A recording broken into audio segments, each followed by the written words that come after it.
to lower prices and make the wealthy and billionaires pay their fair share in taxes. As president, Kamala Harris will always have our backs. I'm Kamala Harris, candidate for president, and I approve this message. Paid for by Harris for President. The time for holiday hosting is upon us, so make your second bathroom second to none with HomeDepot.com's best savings of the season. Right now, enjoy up to 40% off select online bath. Find the latest on-trend styles of vanities, faucets, showers, tubs, toilets, and more. All at prices that will let your budget relax right along with you and your beautifully renovated bath. Get up to 40% off select online bath plus free delivery at the Home Depot. Subject to availability, see HomeDepot.com/delivery for details. If you're facing an unexpected financial emergency, you need WeFixMoney.com. WeFixMoney.com can help you get up to $3,000 fast. Simply fill out the form and get an answer in 2 minutes. WeFixMoney.com is free to use, available 24/7, and has an A rating with the Better Business Bureau. Trust the name you know. WeFixMoney.com. For emergency cash up to $3,000, type WeFixMoney.com directly in your browser. That's WeFixMoney.com. Let's get back to more Langston University football. It's Langston University football on Heart and Soul 92.1 and 1140.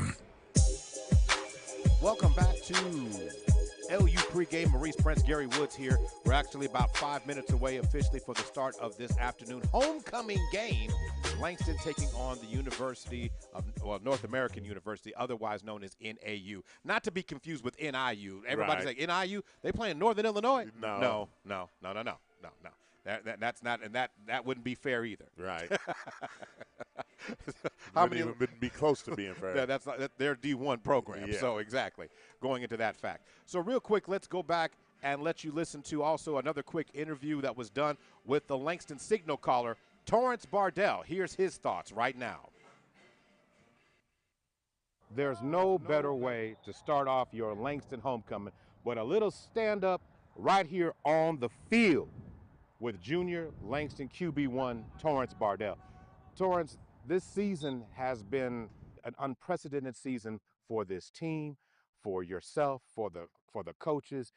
It started off with some heartbreak, with losing probably one of your best confidants on this team, a father figure to you, and Coach Mason. How did you deal with and process that and then try to turn it into something positive with football? Honestly, I still deal with it every day. I haven't really come to the grieving state of really processing it because I have to turn the page to help lead this team and build them up and bring the confidence back and bring that energy that he brought every day. So, Now, I don't want to cut you off, but let me just ask the question here. So how difficult was it standing on that field against UCO? There's a lot of folks have since then wrote the team off, a lot of chatter, a lot of things, but that had to be the toughest game that you guys ever had to step on and play. Yeah, so it was definitely difficult not having him there to call the plays, not having him scream and talk to us about what we can execute and what we can work on, and just not him being there and bringing his energy and knowing that he was excited for that game and allowing us to go out there, and him not being there was just like you could see the whole offensive unit just in shock still. Now, you guys had difficulty that game. It was a little tough also in a Louisiana Christian, but starting with Texas College, things started to change a little bit. What were the practices like getting to that moment and then getting into those games itself? Finding our confidence, and really Louisiana Christian and UCO, we were beat down. We wasn't together as a team, and getting to practice and being consistent, and everybody realized like what we can do as an offense, and they started to open their eyes to it. So we didn't really see it up until OPSU game, but we know that we have a great offensive unit and that we can run the table. And it's slowly but surely coming together. Now, it's interesting that you bring that up. Nelson game, you guys had a lead. Everybody kind of took their foot off the gas. You guys were pressed in the second half. And then it took an amazing return by Michael Nash to pull that out. What was that like on the sideline to feel that slip away, get that right back, and then going out there to take the knee at the end of the game? It was amazing, honestly. On the sideline, I was already locked into what we were finna do, and talking to coach before the drive was like, we're gonna go down here, we're gonna score. Whether he would took that back or not, just get us in good field position. We had the confidence that we were gonna win that game. So let's take that confidence to the game that you just talked about. Panhandle. Folks, Torrance Bardell doesn't smile during games, but this was one game toward the end of the fourth quarter. You actually smiled during the game. You looked like you played free, looked like you played with complete confidence and complete control. Is that a way to accurately describe what you felt like in that game? Yes, sir, 100%. I've been praying, man. Just been praying constantly, every week, every day, day in and day out. And something about that game just felt different. And before that game started, ain't even at halftime, I just asked God, just if it's your will, let it be done. And I told him to take over, and not me. And I was more comfortable and relaxed before the game. I felt the best I ever felt all season. Now, of course, congratulations to you. You've been recognized as the National HBCU Player of the Week. I know you don't like talking about awards and stuff during the middle of the season, but to be acknowledged and give the team something else to rally behind, how did that feel to you? Oh, it felt great knowing that. I didn't know until this morning, but it felt great knowing that I was HBCU National Player. But that's just a stepping stone. It's the next step. We only can go up from here. So is that the first time in your career that in a game where you actually had 3 100-yard receivers in a game that you can remember? Yes, sir. In terms of Langston history, I don't think it's ever happened. So congratulations on breaking that. So what can we expect from the team after another strong week of practices? It's homecoming with all the distractions, with all the love. Everybody's getting ready for the big day coming up and the game kicking off this afternoon. What is your expectation of this offensive unit and the team itself? To be better than last week and execute and get rid of all the penalties that we had in the first half of last week's game and show the world what we're capable of doing. Because if we really eliminate all those penalties, we missed out on maybe 4 touchdowns last week. So I think we put it all together and showed the home team and our alumni what we can do and what this team is capable of. Yes, sir. Now, finally, Torrance Bardell and his thoughts there on exactly what he thought and what he thought about how the team has performed, Gary. And again, he was also emotional talking to him as well as he said early on, he hasn't even gotten to the grieving stage about this situation. And here's the thing, folks. Normally we focus a lot on the game, but at homecoming it's about focusing, I think, Gary, on the season just as important because people don't get a chance to follow Langston Lion football and probably don't check in on it like they should to truly get an understanding of what's really going on within the program. Yeah, but you know what? He also he talked about turning the page. Yeah. And talking about looking forward. That's a very, very mature That's a very, very mature stance for him to take, number one, being such a young man. And then number two, he's looking forward to, as a part of that recovery process, to just simply play his best ball and the team to play their best ball moving forward. I will say this, though. Things are set up nicely for Langston I agree with that. to be able to go into this game and hopefully get a victory and then maybe bounce and go into Arkansas Baptist next week and hopefully get a victory there. Yeah, we're talking, if we can get past today, then you're talking about the opportunity of possibly having a 5-game winning streak. That's right. That's right. It's Langston Lion football, y'all. Hold on here. So, as we get ready for kickoff now, looking at a couple of things, getting ready to go. NAU 0-6 to start the season, Gary. They haven't had a chance to hit their stride. Everything has been in a difficult situation. And now they're going to come and throw the kitchen sink at Langston. They have a lot of speed on the edge, but they don't want to play 4 quarters of a slugfest. They don't want to do that. They want to exploit you, get over the top, and isolate you to get their points today. I agree with you. And if I'm Langston, I'm going to make this thing a fist fight and just put it in the trenches and see what happens. Yeah, exactly. Kickoff is away. It's going to be fielded all the way down about the 12-yard line. Returned by number 11, who takes the ball out past the 30. A nice return on the play there. Returned by Looks like that is Mr. Michael Blaylock on the return, and Langston football is on the air. Good afternoon, and thank you for tuning in and joining us this afternoon as we look forward to bringing you action all afternoon long. The Lions today, Gary, if I had to have keys to the game, are you ready to do the keys to the game? Because I'll do it. You did such a great job of tearing me up on Thursday night. You know, it was an off night, if it will. What would be your keys to the game? Keys to the game for Langston is establish the run game, number one. Number two, protect Bardell, let him do what he do. And then defensively, don't give up any big plays. All right, going to work. They're going to fling the ball out to the flats with a quick pass. Had a little bit of space to operate and going to run out of bounds just outside the 45, make that the 46, 47-yard line. Pass play of about 18 yards. Good job for the Stallions getting a first down on the opening possession, trying to attack the edges of the defense. Coach Quentin Morgan immediately on the field talking to Trey Odom that he took the wrong angle, came up too close to the line of scrimmage on that play. That was a nice reception by Jalen Joseph, the wide receiver. He's also playing running back tonight. He's listed as a wide receiver, though, in the program. Okay. Yep. Dominic, that is Jalen Joseph, the running back for on this last play. A gain of 4 on it, so that's going to move them for a gain of 4, so a second down and 6. Yeah, just simple inside zone play over the right-hand side, and they found a few yards with it. So doing that as it stands right now, they come out, 3 receivers, twins to the right side, and now set to work. Ball is snapped. Going to hand the ball off on a jet sweep, coming across the edge. Nice pursuit by the defense. Nice job by Madre Strother, blocking and containing and forcing him back inside where he could get the help, Gary. Yeah, that's actually a very good job by Strother. One of the things that like you said in the pregame, Mo, NAU, they want to try to hit the corners, and Langston's got the team speed to get there. They just need to make sure they recognize it and don't over-pursue, play physical in the trenches.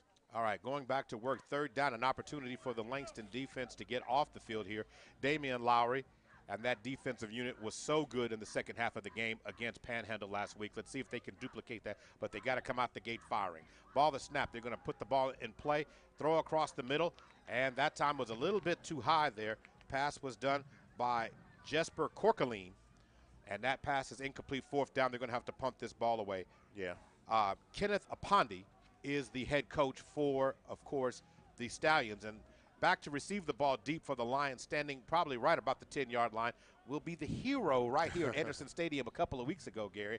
What an unbelievable return that time by Michael Nash. You remember the play. Yeah, everything. I remember. Sagu Nelson on their way down into the end zone had just scored.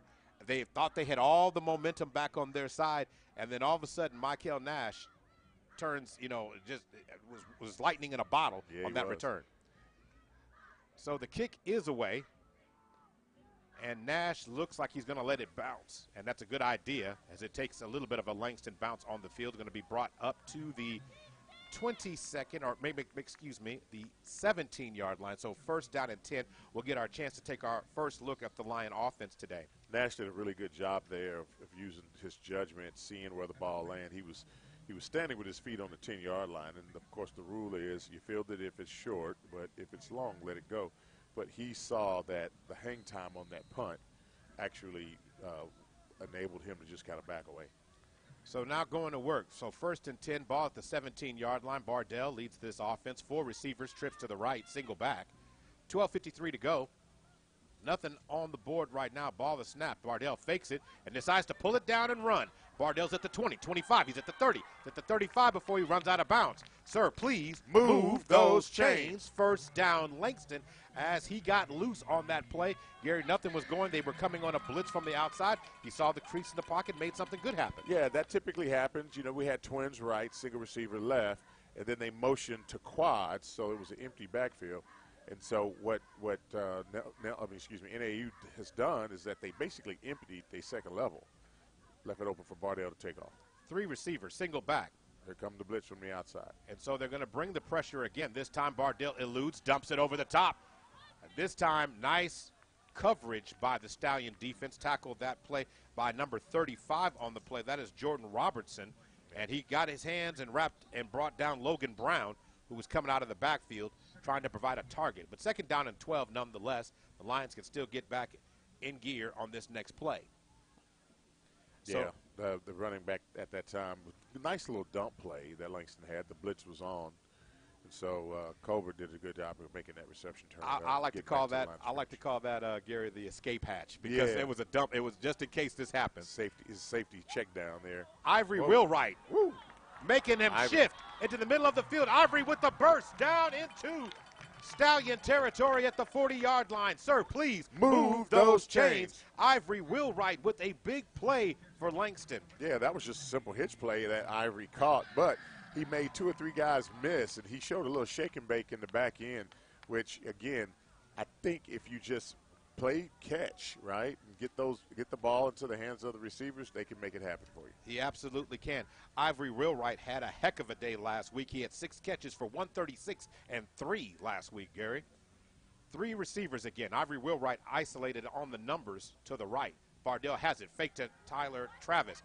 Bardell feeling the pressure this time is going to be brought down by number 40 for the Stallions there. That looks like that is Amure Calhoun on Bardell. Bardell didn't quite feel the pressure that time, Gary, and I was lucky that he got his leg from underneath him because the way the tackle was made, he kind of bent him down kind of awkwardly. Yeah, he did. I always get a little nervous when, tackles happen from the backside and guys grab high. It almost got to where it looked like a horse collar, but like I said, the defender was able to slide down. All right, going back to work, 10 seconds on the play clock. Lions have to get set. 6 seconds, 3 receivers, twins to the right, and all of a sudden coming across the formation, they're going to hand the ball this time to Tyler Travis, who finds the edge. Nice cut by Travis. And Travis is going to stay in. He didn't fall out of bounds. He did not go out of bounds. He stayed in bounds, cut back in the middle of the field. He hit the brakes right before going out of bounds, Gary. Reversed action and great footwork, taking the ball inside the 30-yard line down to the 33.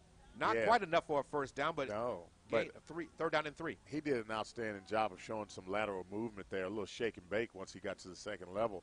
And he demonstrated great balance not going out of bounds. I mean, that's exactly what you want in your running back. And, of course, he's looking good. His burst is really looking good.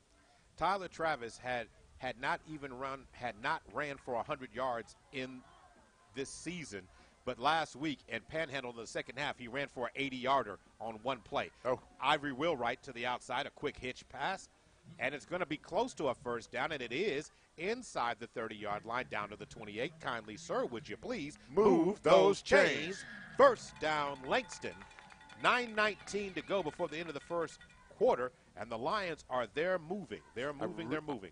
I really like how the offensive staff for Langston, they are really executing now a controlled pass game. Nothing extra fancy. They're just taking what's there. Guys are running good routes, and then they're making things happen after the catch. So going back to work right now, you got Torrance Bardell standing at the 34. Ball inside shotgun. Going to delay, and then now all of a sudden Bardell's going to throw it down the middle of the field. He's got a receiver open in the end zone. He does. He dropped it. He actually called touchdown. Up, touchdown, Langston. So the Lions get loose. Again, Torrance Bardell fired a rocket down the middle of the field there, caught in the end zone. Yeah, Jaden. I'm sorry. Okay, well, wait. Is there a flag? Are they discussing something? Yeah, there's a flag inside the 29-yard line. 30. So nonetheless, the touchdown will stand. So 3 points on the board for Langston. Put those L's up and wave them from side to side. Good job there by the Lions. Yeah, I thought that catch was made by Levon Williams. Well, we're going to get exactly who was up on that play in just a second here because that was a wonderful pitch and catch. I was so busy looking at the flags. Yeah. So that looks like. I thought it was Levon who made the catch on that. Okay, Levon Williams. We'll verify that. They haven't put it up yet, but we'll verify that. Octavio Resendez set to kick the extra point. It's down, and the kick is blocked. It's still got enough, but it's going to be caught in the end zone, and they're going to try and run it out. Trying to get to the outside. He has a sideline. He's got the sideline, and it looks like he got a block. And he's still going to be running. Going. And he's going to return. It looks like the block extra point attempt, but there is a flag down here, and it's probably going to be a sideline warning. Yeah. So the block extra point is going to be returned all the way into the end zone. A return of 100 yards, but we need to check the flag to make sure that's the only one. Wow, that's a shocker. I mean, usually we don't really see that. The protection is normally very good with, the Langston PAT team. But, again, someone got their hand out. I think the snap came in just right, but the trajectory of the kick was low. They were able to get a hand on it. And then, of course, when the return happened, you have all those linemen out there. Yeah, so Joe Greer. And if the kicker or the holder don't make the tackle. Yeah, so it ends up in the situation. The official Joe Greer says the return is good, so it's 2 points on the board for NAU, the Stallions. So its score sounds like a baseball game right now. 6-2. 6-2. Wow. So again, Octavio's kick was blocked, right there at the line of scrimmage going up, and it looked like it might have enough, but then it just fell right down. And of course, generally most teams don't have, a coverage team. You have your bigger guys in to block, and so they got an advantage if it's a free safety or a corner that's back there who has finds the crease, can take it all the way back. Right. Thank God that it's only 2 points. That's all I have to say about that. So, 2 points on that. So that was Levon Williams, 1 catch, 29 yards for that touchdown. Levon Williams getting his first touchdown of the season. Great job there by Levon. And he was building toward this moment. I said last week 3 receivers all had 100 yards. Levon Williams, Kevin Allen, and, of course, Ivory Wheelwright. Now, Kevin Allen and Wheelwright, both of them combined for 4 touchdowns. Oh, and now the ball's bouncing around on the ground. Still not covered, and it's finally going to be down inside the 10, right there at about the 6-yard line. Nice job there covering as Nathan Lewis had to try and find it. The freshman had to try to find the ball. Yeah, fantastic strategy as well by Langston special teams coaching staff. Putting that ball on the ground, Octavio did an excellent job of kicking one with some distance. It just rolled about 40 yards on the ground, and then it popped up all of a sudden, and it was mishandled by the NAU returner. Of course, you and I have the honor of calling Millwood football games, and it's just crazy how great both teams' special teams is when it comes to kicking game this year. Yeah, I'll take it. All right, going to work right now. And that pass is deflected. Nice job there by Travis Martin knocking that ball away. But it looked like the receiver wasn't even checking for that ball there. No, Gary. He wasn't, actually. Jason Reeves, the junior wide receiver from Houston, Texas, he was running a route. It looked like it was a long, like a glance route or a slant.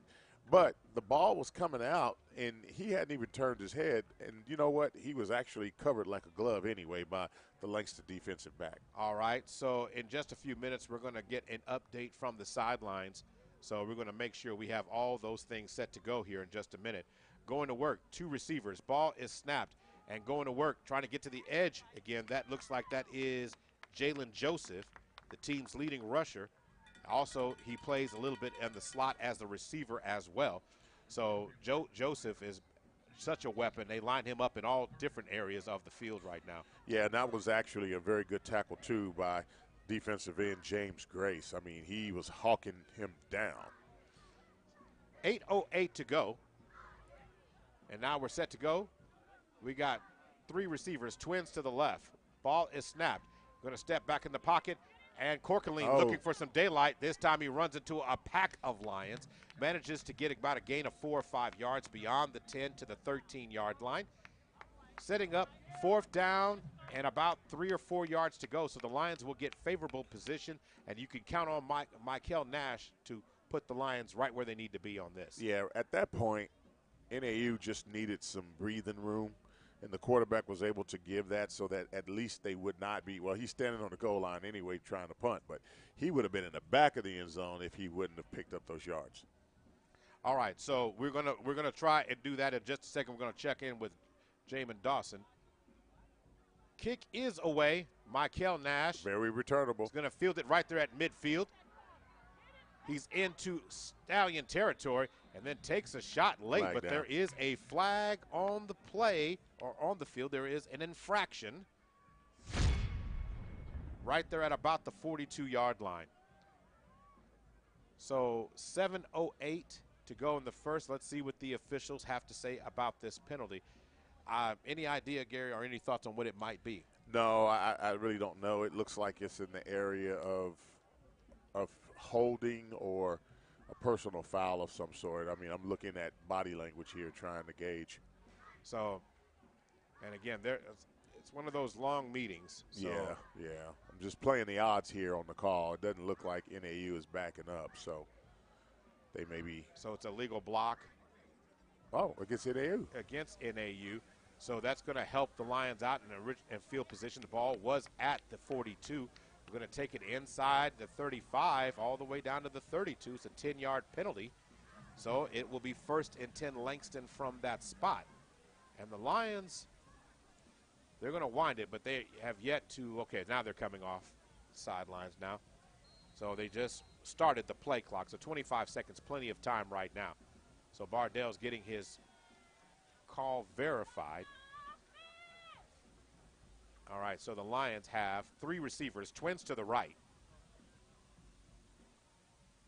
Devon Williams is in that H position. So going to work, they're going to fake it. Uh-oh, and look like a busted play. Busted play, and try to make something out of nothing. There wasn't much to do there, so it's going to be a loss on the play for maybe a yard for Bardell to get back. But that kind of had that look when they were getting set, though, Gary, on that play. Yeah, it just the running back was going on his track, and he just completely missed the handoff. So Levon ended up keeping it and trying to get back to the line of scrimmage, but a loss of about a half a yard, 4 receivers. Check that, 3 receivers, twins to the left, but Levon Williams tight end on the left side. Ball snap, Bardell. Going to fire it across the middle. Oh, and Kevin Allen turned around and made the reception. It didn't. It bounced off his hands like he might not, but great concentration by Kevin Allen. Sir, please move those chains. 1st down, Langston. 6:19 to go before the end of the first quarter, and the Lions are rolling just again. Yeah, I tell you what, I'm sitting here looking at the offensive line. I want to give them credit because, of course, the big guys hardly ever get credit. They did a great job of protecting Bardell, was able for him to step up and fire that ball. And, again, great reception by Allen. So going back to work again, the Lions, 5:52 to go. And we've got,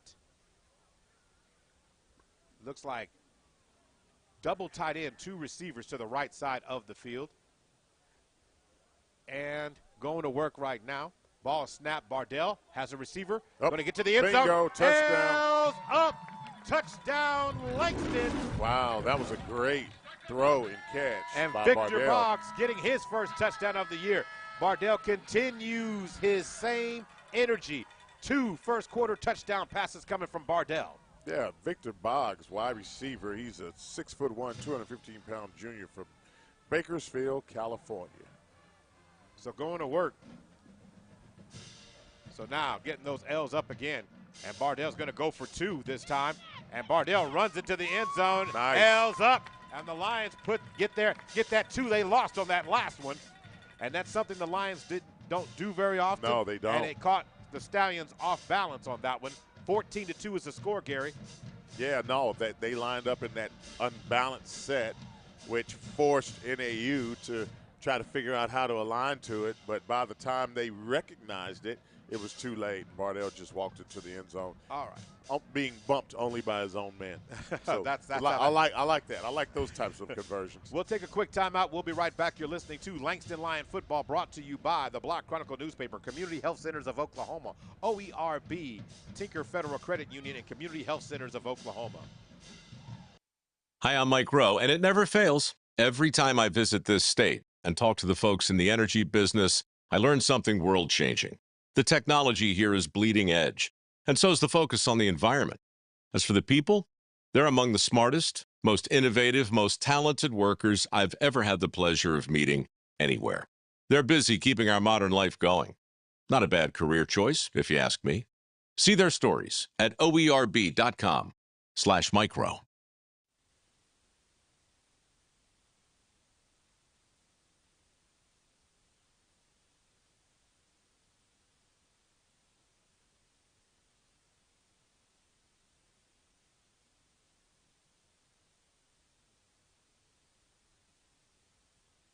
On the call right now, bringing you Langston Lion football, happily doing that for you. And if Langston has been on fire starting off this game, the Lions have already amassed 116 yards of total offense, Gary. It's been very impressive. Yeah, you know what? One of the keys to the game was to start fast and around starting fast by establishing a run. We're seeing that in the run game, and Bardell's throwing it. We talked about, you know, how whatever you needed to do, right? Establish the run to throw the ball, or throw the ball to establish the run. And currently, it looks like Langston is executing nicely. As soon as NAU get ready to take the field, real quick, let's check in with our sideline action this afternoon. Let's go with Jamin Dawson. Jamin, let's talk to us about what you're seeing down on the field down there. It's got to be pretty festive. The Lions are off to a good start. Right, absolutely. They're picking right up where they left off last week. Yards of offense. Torrance Bardell's doing a great job protecting the football, getting out of the pocket, and finding his receivers. All right, before action gets started here, we have a penalty. It's going to be it's going to be offsides against the Lions there, Gary. Yeah, I saw about 2 or 3 guys jump into the neutral zone there, but actually they counted that against NAU. They're so someone must have flinched. We missed it, Mo. Hey, so someone flinched. So, Jamin, going right back to you down there, the conditions on the field has got to be fair out there. What's the mood on the sideline from what you've been able to figure? I mean, it's nothing like a Langston homecoming. The morale is high. We got 77 degrees right now. Should continue to be in mid to high 70s with a slight breeze. All right, going to work. Now they're going to go on top. Ball was thrown. Corkaline's pass was thrown behind the receiver, intended for Jason Reeves again. And a nice coverage smothering him on the top there by, of course, Travis Martin. Travis Martin. Yeah. And Travis Martin is your typical, if you want to call him a college blanket. Yeah, I mean, anytime you got a defensive back who's standing at 6'3" and weighs 215 pounds and can run, it's going to be hard to complete passes, particularly fade routes against him. 4 receivers, 2 split on either side. They're going to put the ball in the hands of Joseph. And nice tackle up the middle of the field by Amon Gill, who closed that door. The gate was open, and it shut mighty quick. Yeah, that was actually a very good job by the defensive front of Langston. I saw the hole open up for a hot second, but then as soon as the running back got there, it closed up. How about this? Amon Gill, 6'2", 315 freshman. No, nice. Bright future here at Langston University. You can keep him. Yeah, you can hold on to him. I mean, in this day and time of the transfer portal. It's crazy having to say that. Yeah, it is crazy, but, you know, it's a reality. Going back to work, 4 receivers, 2 split on either side. Langston's dialing up a blitz. 3rd down and 13. And and Corkaline is going to be brought down. Of course, meeting at the mount would have been Damian Lowry. Also coming back, making a tackle is Trey Odom. Yeah, big Lowry. Yeah, so Damian Lowry, Trey Odom meet at the mount and get to him, and it's going to force the Stallions to have to punt this ball away, 4th down and 18. Yeah, that was actually some good pressure. I actually saw the outside linebackers start to come in. I thought, okay, they're going to bring in some rush game, and, of course, it definitely worked out, able to get the sack. And now NAU has to punt again, and I'm still waiting to see what this Langston special team unit is going to do on the return. All right. Nash is standing at the LU 40-yard line waiting on it. They snap it, low snap. They pick it up off the carpet. High kick, not very deep, but it is going to take an NAU bounce, and Nash grabs it. Nash is trying to find some daylight, and Nash, I mean, again, those guys, I give them so much credit, Gary, but they scare the daylights out of me when they wait to the very last second to snatch the ball out there. Well, that's one of those no, and then no, yes, and they score. I mean, it's how do you? You got to have a lot of nerve, number one, to be a punt returner, because while you're looking up, guys are bearing down on you with everything they got. Then when you catch it, you got to make a quick decision. And we're not even talking about if the wind's blowing slightly, that ball is moving. I'm telling you, you have to be almost like the nerve of a gunfighter or something to be a punt returner. I'm telling you. Hey, Jamin, I mean, when you had a straight down the sideline look at that, I mean, how crazy was that to watch him try to field that ball? Right, but we know the talent of Michael Nash, and we know he leaves no yards on the table. All right, going to work again. Torrance Bardell going to fire it over the top. Oh, Ivory Wheelwright is in the second. Oh, and he drops it. I mean, he beats 2 NAU defenders. He ran a great route. The ball was thrown beautifully, but it hit him in a bad spot, Mo, right in the hands. Hit him in the hands. He left and left the biscuit in the basket. And believe it or not, as a former player, I can tell you that sometimes the easy plays can be hard, you know, because it's like you become overconfident. And you're like, oh, I got this money. And then all of a sudden, wah, wah, wah. Right, exactly. But here's the thing about it. Do you think it kind of surprised him that he got behind both? Yeah, I know it surprised him. I mean, you know, he got behind both of them. They were like, oh, shoot, let me catch him. And he's like, I got him, money. And then the ball comes, and it's like, oh, darn it. All right, going to work again. Contact in the middle of the lane. Free play. So Bardell's trying to roll. He's going to fire it up the top, and the pass is going to be incomplete. Smart play by Bardell. Got out of the pocket, escaped, got rid of the ball. Flag down. That should be, what, offsides? Yeah, should be offside. Should have been a free play. Yeah, like you free said. play. So he tried to do something with it, but I'm glad that you said that it hit him where, you know, in a difficult place in his hands on that last one. Yeah. But here's my thing. I take my chances with Ivory Wheelwright. Do it again. Yeah, most definitely. Most of the time, receivers are having to make the difficult catch, and so when it comes like perfect, it's like that hardly ever happens, right? And normally you have to contort your body, or stretch, or dive, or come back for the ball, or something. So anyway. You're right. Give it to him again. Ivory Wheelwright is today's player to watch, by the way. And we're going to see that ball fired across the middle. Levon Williams, and Levon has it. And nice job by the Stallions. And if those who didn't, of course, you couldn't see it last week, Levon Williams was running in the secondary, running free, caught the ball, and then ran toward the safety. The safety came toward him, and then he did the nerve to do what Travis Kelce did a couple of weeks ago for Kansas City. He lateraled the ball. He lateraled the ball to Kevin Allen, and Kevin Allen took it another 30 yards down the field. But it was an amazing play by Levon Williams to do it. And, again, Langston had a lot of fun last week, but that was one of those momentum-changing plays. And Levon Williams, the Stallions made sure this time he didn't have that option. Right. Going to work, Bardell. Going to have to unload this one, and he's going to throw it out of bounds. He wanted to throw the wheel route to Tyler Travis, but good pressure, again, by that Stallion front, led by, on that play, number 40, Amari Calhoun. Yeah, I mean, you know, the Stallions are doing a good job of mixing up the pressure, and they're bringing 6 and 7, you know, guys on the blitz, just trying to get to trying to get to Bardell before he can locate one of his receivers. Going empty for the first time today. 5 receivers, trips to the left. Ball on the right hash. And going to snap it. Bardell looking. Has a receiver to the outside. And it going up to make the catch. Did he bring it down? Yeah, yes, he did. That's a catch. What a catch and what a play there by the slot receiver, Gerald Martin, on the reception. Sir, please move those chains. First down, Langston. What a job by Bardell throwing it on a rope to Gerald Martin on that pass. Did you see that Gerald had to jump and he had to, like, spin around in the air? That's what they're used to doing. He contorted his body well. He did. I mean, it showed great athleticism bringing that ball in. All right, going to work right now.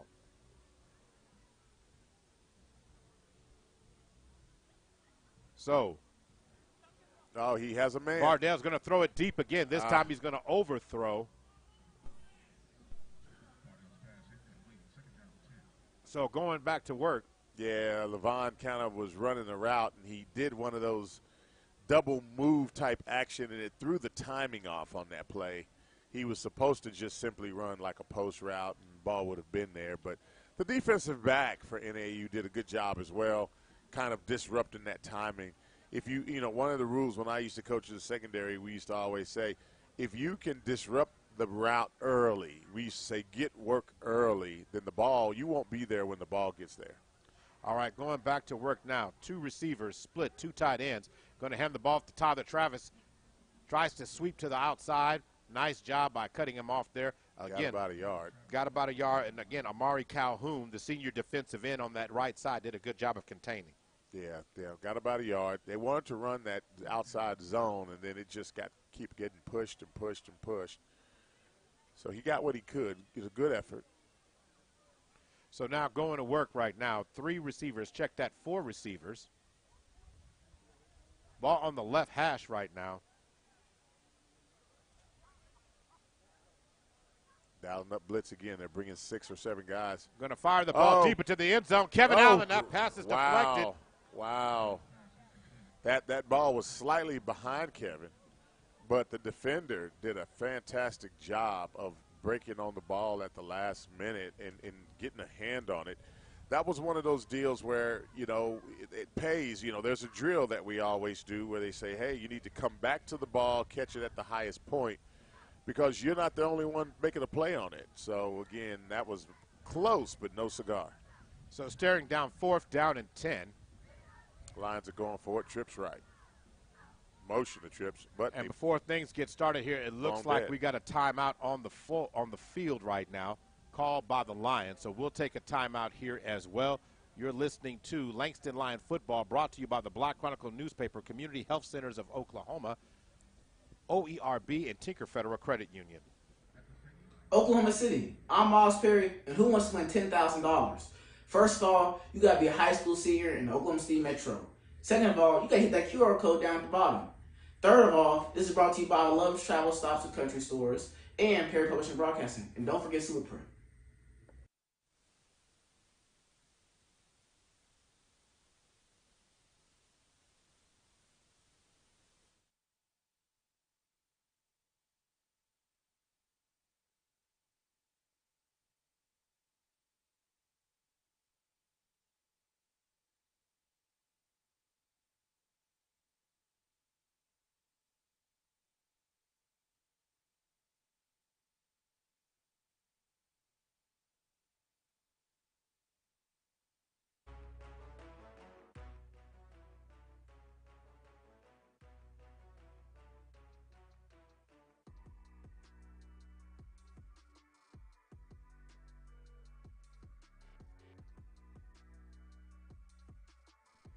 Back to live action now. Ball is snapped. Bardell's going to throw it over the top. Has a receiver, and there was a tug. That should have been a flag, and there is the flag on that play. And that should have been, and again, that was one of those they might have considered, Gary, just letting that go. Yeah, because the ball was thrown in the general direction, but it was away from any legitimate target. So, again, I think that was one of those situations where the NAU defensive back panicked. He didn't know where the ball was. So I'll tell you what, though, but Bardell's doing a good job. I mean, he's doing a really good job of staying poised. His mechanics are looks very good. And you're right, Gary. It's pass interference right now. Yeah. And that's going to force them to move the ball. Going to give the Lions a first and 10. So we're going to move those chains down to the 13-yard line. First and 10. The Lions can get a first down inside the 10-yard line. Yeah, actually, they can get a first down on the 2. Right.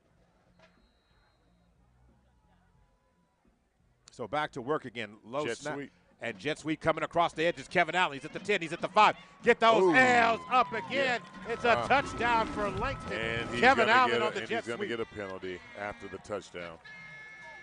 He ran in and he had a one-on-one against the NAU defensive back, and he basically trucked him. I mean, the NAU defensive back didn't have enough rocks in his pocket. And Kevin's a pretty healthy, stout guy. Yes, he is. And then, of course, scoring the touchdown and trucking a guy on the goal line. He got a little excited and spiked the football, so here come the flag, and I guess they'll assess that on the kickoff. More than likely, yes. He's working Octavia. Yes. So right now, we're going to see here. Looks like we have an injured. Yeah, I think it's a guy that Kevin Allen trucked. Yeah, that's a very good chance. So right now they're going to take a quick look at him. Yeah, he's laying down. They saying, hey, what's wrong? He said, man, they hitting out here. That looks like that might be Nathan Lewis that's down there. But he's okay, I think. Or Kevin Williams for the Stallions. So he's going to get looked at real quick. We're going to take a quick break. We'll be right back. You're listening to Langston Lion Football.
And we are back. Octavio Resendez to go ahead and kick the extra point attempt now. And the kick is blocked again. And this time, Langston wisely falls on it. Okay. So blocked extra point attempt there. Yeah, I think we're going to need a halftime adjustment on the field goal unit. For the protection? Yeah, because they are just getting penetration too easily. That's the second block in a row. So now here it goes. So as it stands right there, it's 20-2, and we appreciate those who have been listening on the radio. We apologize for a little bit of the network disconnect. And, of course, any time that you have, Gary, just looking at this audience here, or this crowd, what would you estimate just looking at? I don't have a clue, but it's beautiful. I can tell you that. Anytime you can see all the folks, your people, come back to Langston up on the hill on such a beautiful day. And then also, too, we're starting to get some flow over at the visitor side. But it's funny, at homecoming, people want to sit on the home side, right? Right. And they don't care how tight it is. They're going to squeeze in somewhere. But, I know it's all love. And it is all love. And at least today, again, the temperature is about in the mid-70s right now. Yeah. So, it's warm, but still kind of cool enough. Hey, Jamin, let's go back down to you real quick here, Jamin. Can you give us any insight, Jamin, on what might be going on down there? What are they saying about the special teams and those blocked extra points? You're not hearing anything much, but you got to think about last week. There was a blocked extra point as well, so it's something they got to adjust, just like Gary said. All right, thank you, Jamin, for speaking about that right there. And then poor Octavio, he's kicking off now because of the personal foul. He's kicking off at the 20, so he's going to have to really put a foot in it. If I'm him, I'm kicking that ball on the ground. All right, going to work. Going to kick this ball away. And the kick. He hits a line drive. And it's going to be caught at the 25-yard line, off to the 30. And then cutting through, getting through traffic at the 50, and finally going to be knocked down. And, in Langston territory. Yeah, they're going to mark it at the 45-yard line. So, again, some difficulty there.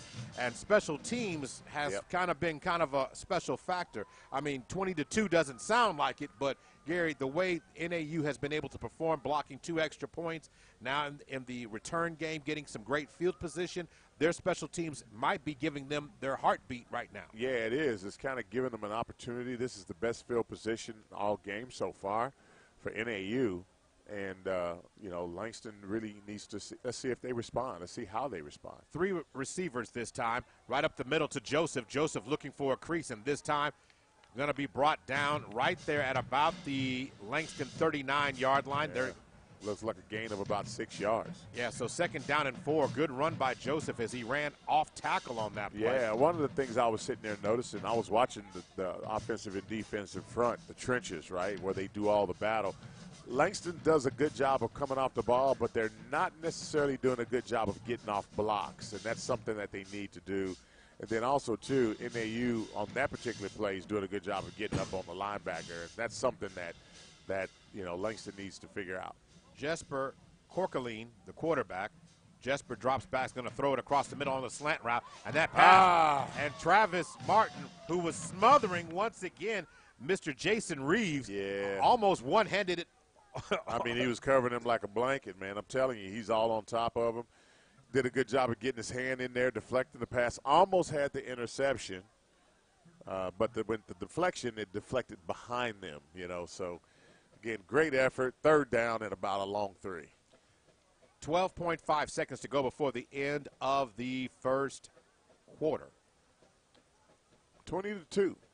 So we've got 2 receivers, 3 seconds on the clock. Is that the right amount of folks on the line of scrimmage? I don't think so.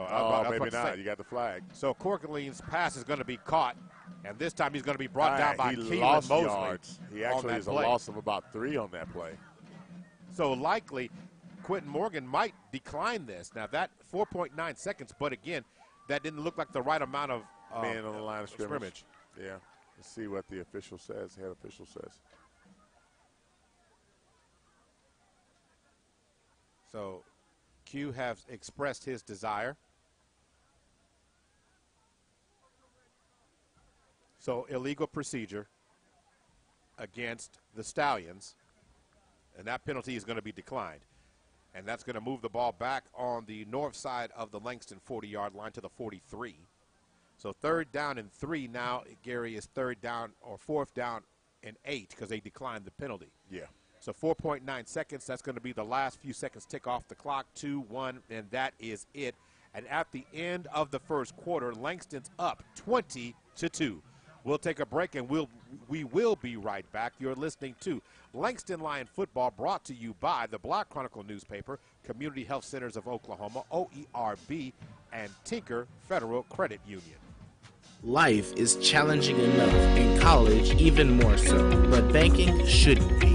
That's why at F&M Bank, we strive to provide you with the most convenient and secure banking services at your fingertips, coupled with a variety of products such as our Window Select Cashback Checking Account. Think of every swipe as a reward in the making, just for using your debit card. So if you live at or near campus and are looking for a bank that pays you, remember, there's Langston for your university and F&M for all your banking needs. A breeze.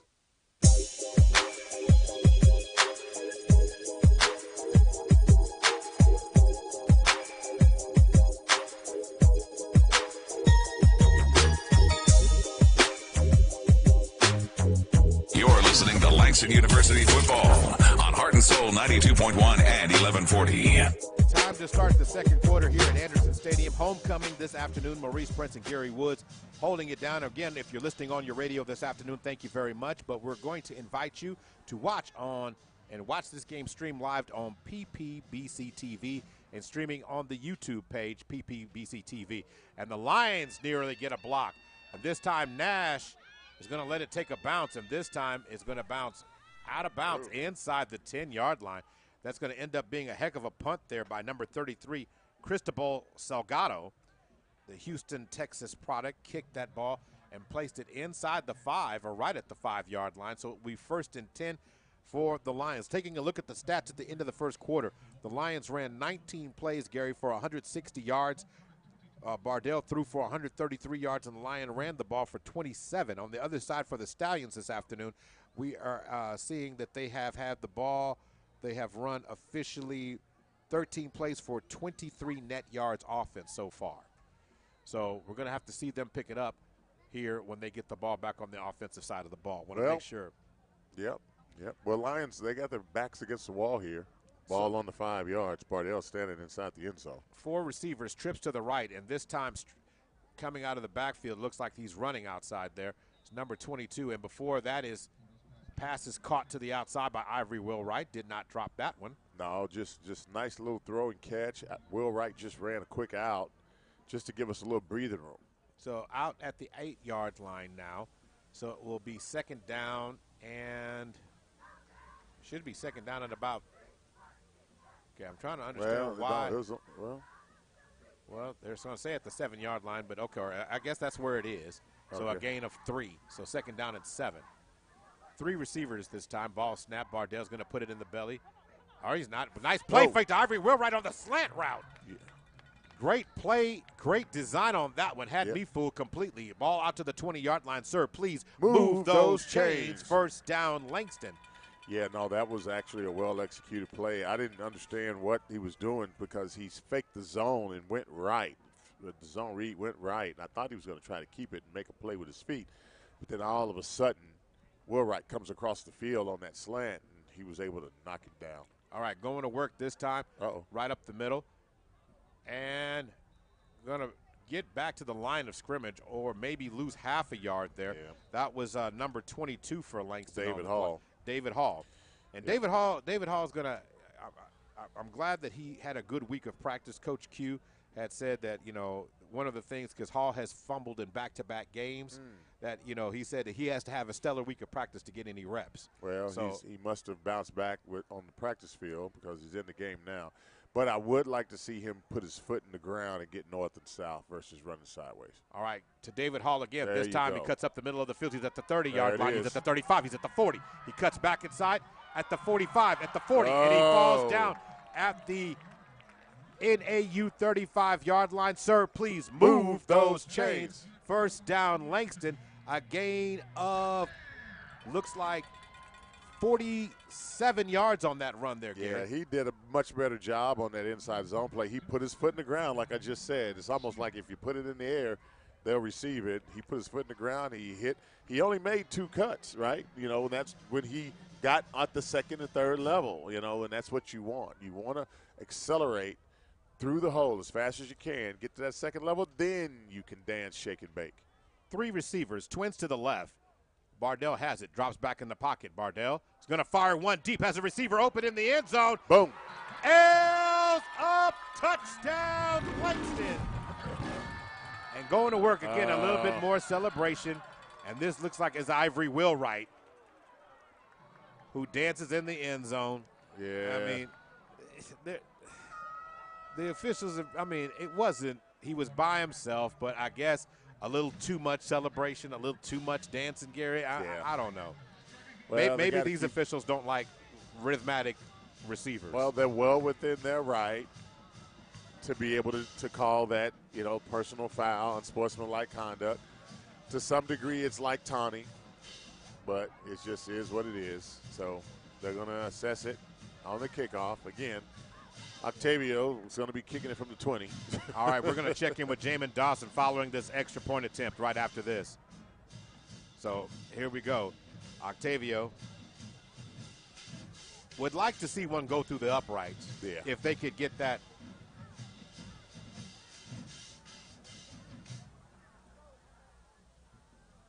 Ball is snapped, Good Octavio.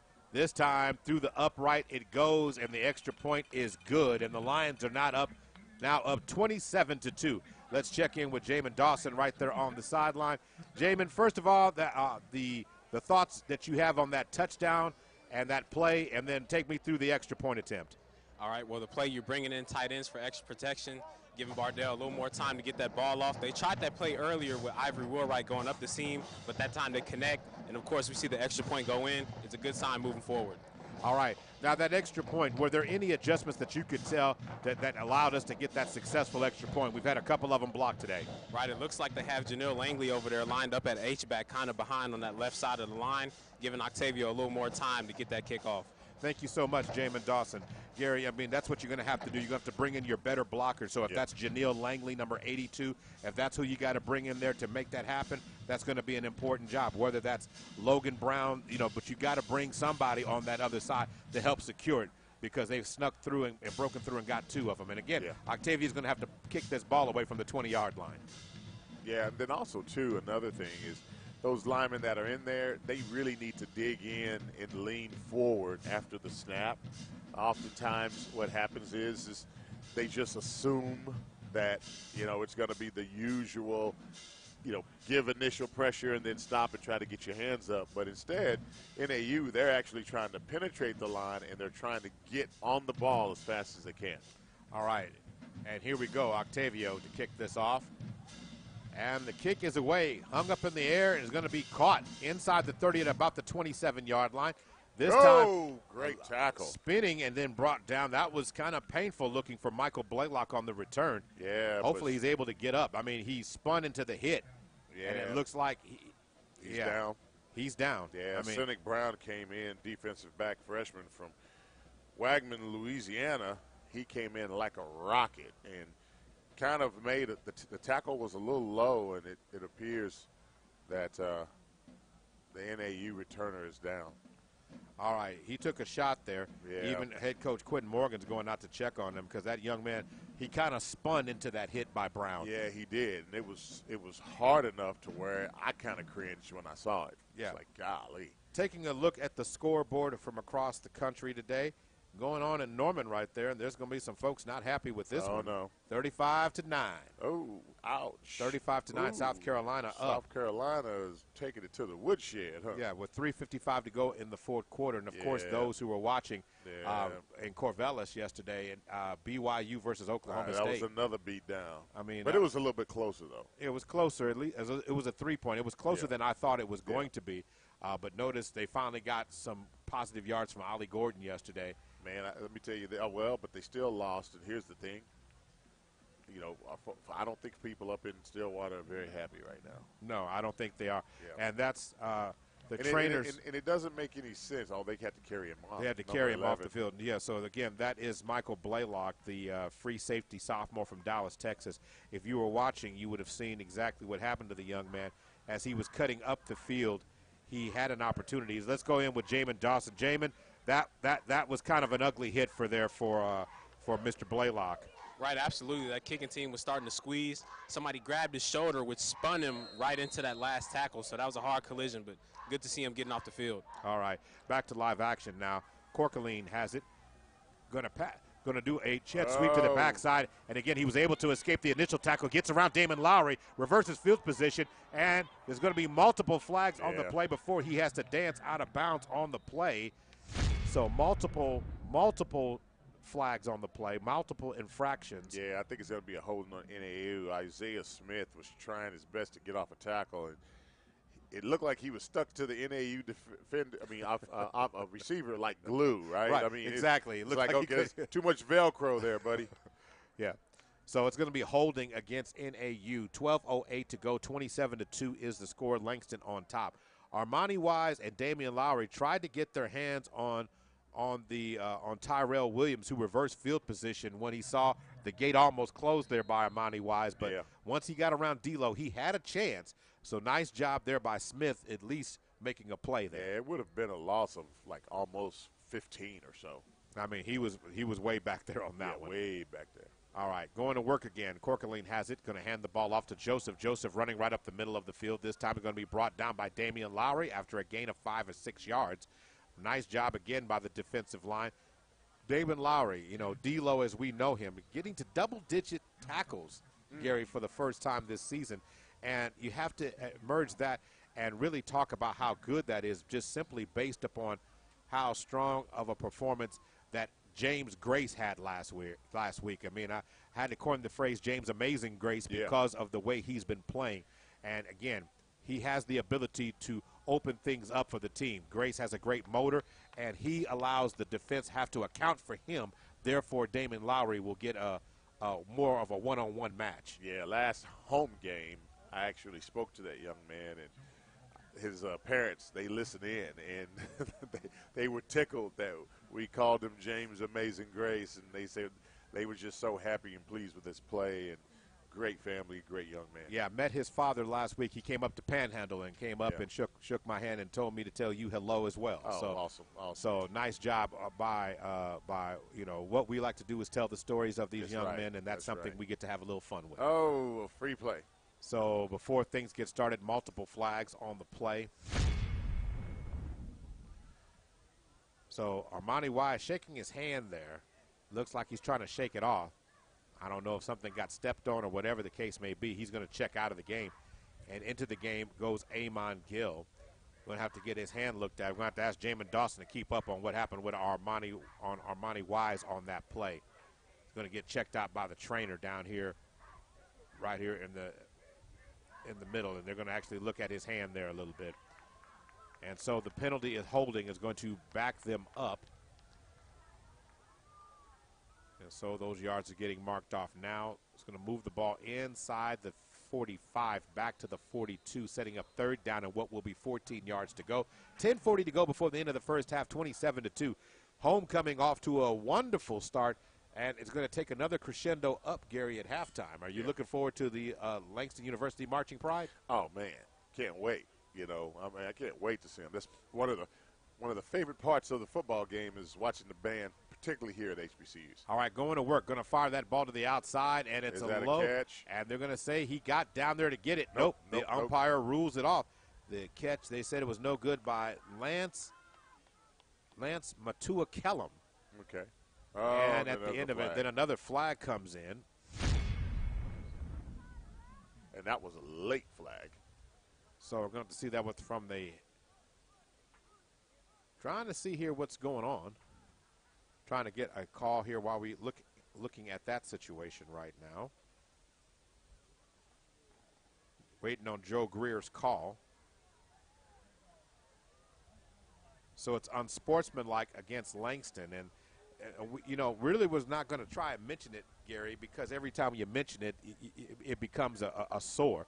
But Langston over the course of the over the course of the season have been averaging basically 8.6 penalties per game, 76.2 yards per game in penalties. And for the most part, it's been a pretty clean first half for the most part. Right.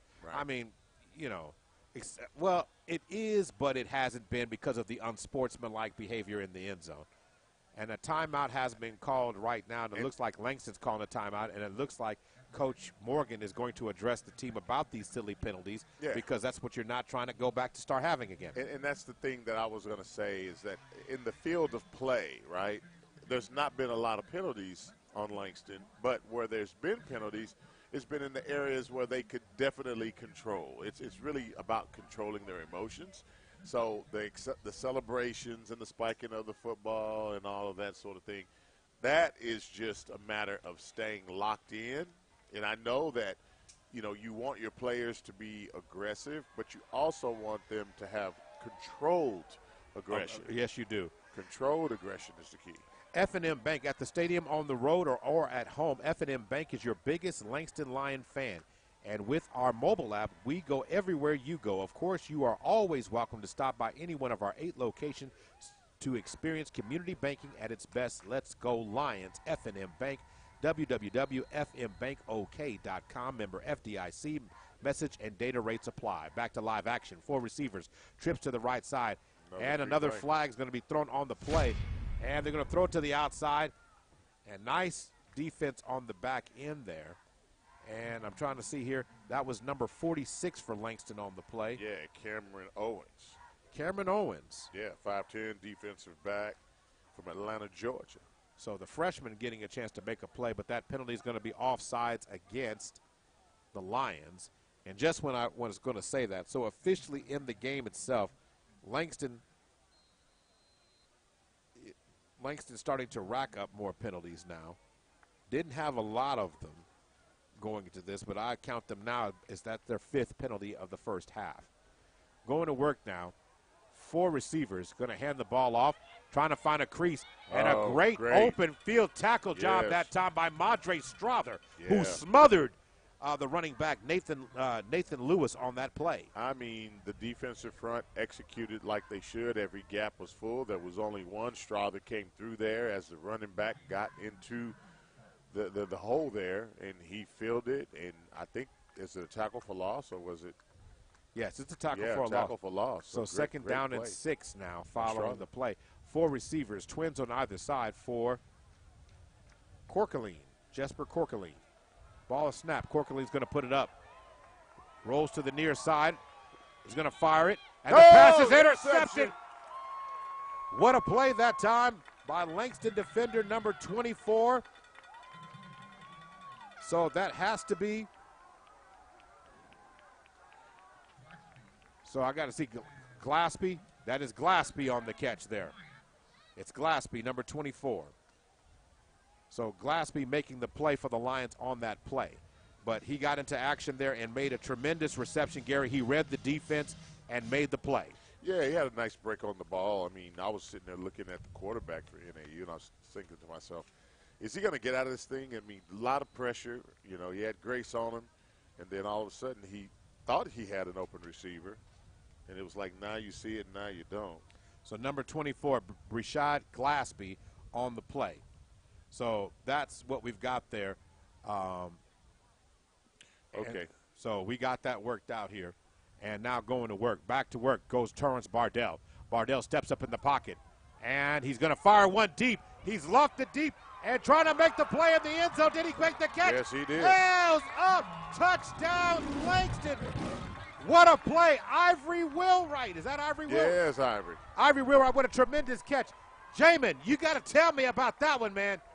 Again, you see they bring extra protection on the left side, giving Torrance Bardell a little extra time, and Ivory Wheelwright has been open on that seam. They test that corner again, and they're successful. There was a flag on the play. That penalties declined. Jamin, talk about the interception by Breshad Glaspie. Right, that was the quarterback trying to extend the play. He hasn't been too mobile, but he's getting out the pocket, trying to extend it, but Glaspie does a great job closing that gap and reeling that interception in. All right, good job. Thank you so much, Jamin, for that live update. He was right there in the middle of the thick of the team. But that was a tremendous play. What really a throw was. by Bardell. Because it just, the ball, he threw it up. I just didn't think it had enough, but it just kept going and going and going, and it got there. I can tell you this, Will Wright made it right. That's one of the things as a quarterback that you can count on, is that if you put the ball somewhere near the receiver, great athletes will make it right for you. They'll make up for wherever the ball's not placed, and that's exactly what Ivory did. He adjusted, actually came back inside and behind the defensive back, caught it, and then fell across the goal line for the touchdown. All right, Great so Brichard Gillespie on the interception sets up the one-play touchdown pass from Torrance Bardell. And just for the record, it's like, okay, well, what's Bardell working with today? How about this? He's 13 of 18 for 233. And as it stands right now, Gary, 1, 2, 3, 4, 5 touchdowns in the first half of this game. 34-2. And there's still 9 minutes and 11 seconds left before the half. Before the end of the first half. So great job there by Torrance Bardell in this offense that continues to rack up points. Ivory Wheelwright also, he's in triple digits in the first half again. So he's having a tremendous day to this point. So nice job by the Lions. So, of course, you know, Gary, how late was your night last night, may I ask? Well, you know what? I was home by curfew. Okay. Yeah, I got in about 1 o'clock. 1 o'clock. Like, so I mean, so like you that. weren't sharing drinks with Johnny Gill last night? No. I was sitting back listening and chilling, and then when it was over, off to the house, man. All right, catch is made inside by Joseph, inside the 10 at the 9. Joseph dances at the 19. He's going to be brought down, and then a flag comes in at the end of that play there. So, again, the flag was thrown back there at the 18-yard line, so it looks like it could be a legal block in the back against NAU. So we'll see. So let's check in with Jamin. Do we have an update at all on Armani Wise? I know he was looking at his hand. Does he look like he's going to get back on the field, or what's his status? What can you tell us? Right, he jumped in on the end of that last drive. It seemed like he just had a little blood, so they patted him, spatted him up, and he was getting right back in the game. All right, appreciate it, Jamin. Thank you for that. The penalty is going to be block in the back against, of course, against NAU, the Stallions at this point, moving it ball inside the 10 back to the 9-yard line. So a lot of work to do for the Stallion offense that has not been able to successfully put together a whole lot of first downs in this first half. In fact, they've only had 2 so far, but they sorely need one to extend the drive and give their defense a break. Yeah, I would agree. So going back to where Corkeline has it, Corkeline's going to put it in the belly once again of the runner, and it looks like he's going to take it, number 22. Nathan Lewis is going to take the ball out to the 15-yard line. So nice run to start off this drive, as it's a gain of what will be 6 yards, 2nd down and 4. Yeah, the defense actually kind of relaxed a little bit. And that's one of the things, Mo, that you have to focus in on, is when guys start having extreme success early, and 34 points in the first half, I would call in a college game, that's an extreme success, right? Yes. That means you're on pace to honestly, you can hit 70 if you stay consistent. But what tends to happen is guys relax. Trouble with the exchange, and now and trying to find some space to operate, and he's going to be brought down. They're going to give it. Yeah, go ahead. It's going to be a horse collar tackle, though. Horse collar tackle there as Braylon Hood Colbert in on the stop, but he had his hand up high as he tried to bring down Corkeline, or not Corkeline on there. He was trying to bring down Nathan Lewis on the play. Yeah, that's too bad, because just a regular tackle would have the ball on the 2-yard line. That was a legitimate, clean play. But reached up, grabbed the running back or the offensive ball carrier by the back of the collar, and for player safety purposes, that ball's going to come back. So that will give the Stallions a first down at their own 30-yard line. So here they come once again. 3 receivers, twins to the right. And the Lions are going to communicate. Inside slot receiver comes in motion. That's Joseph. And they're going to swing it out to Joseph, but that pass is deflected by guess who? Armani Wise. You heard Jamin Dawson just report just a second ago that Armani Wise, they just had to tape that hand and get back out there. Yeah. And so he was out there making a play and deflected that pass there. Yeah, clean it up, spat, and put him right back. Get back out there, son. Are you injured or are you hurt? There is a difference. 8:22 to go before the end of the first half. 34-2 is the score. So 3 receivers now. Twins to the left. Corkeline. Low snap again, and this time Corkeline's able to escape Armani Wise and may get 3 yards out of the play, but he had to pick that ball up off the carpet. Tough snap there.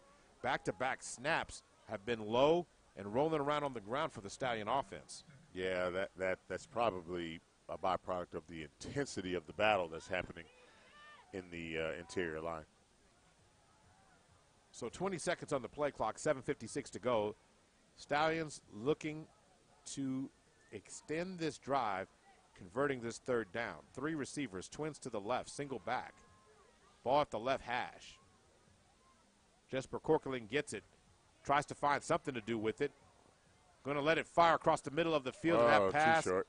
That pass is going to skip off the carpet, intended for number 9 on the play, Tyrell Williams. So I was going to force the Stallions to punt this ball away. Yeah. You know, they're punting the ball with 7 minutes left. I think one of the things, if I'm Coach Morgan, I'm going to see if I can burn as much as this 7 minutes, you know, off as possible. If I score, I'll take it. But really, I would try to see how we can maybe end this period, go into the half, and start making adjustments in the areas that we need to focus in on. All right, the kick is away. Yep, he's punted away. And there's a flag on the play as well, standing back there at the 21-yard line. So we're going to have to see what this call is. And there's 2 flags on the play.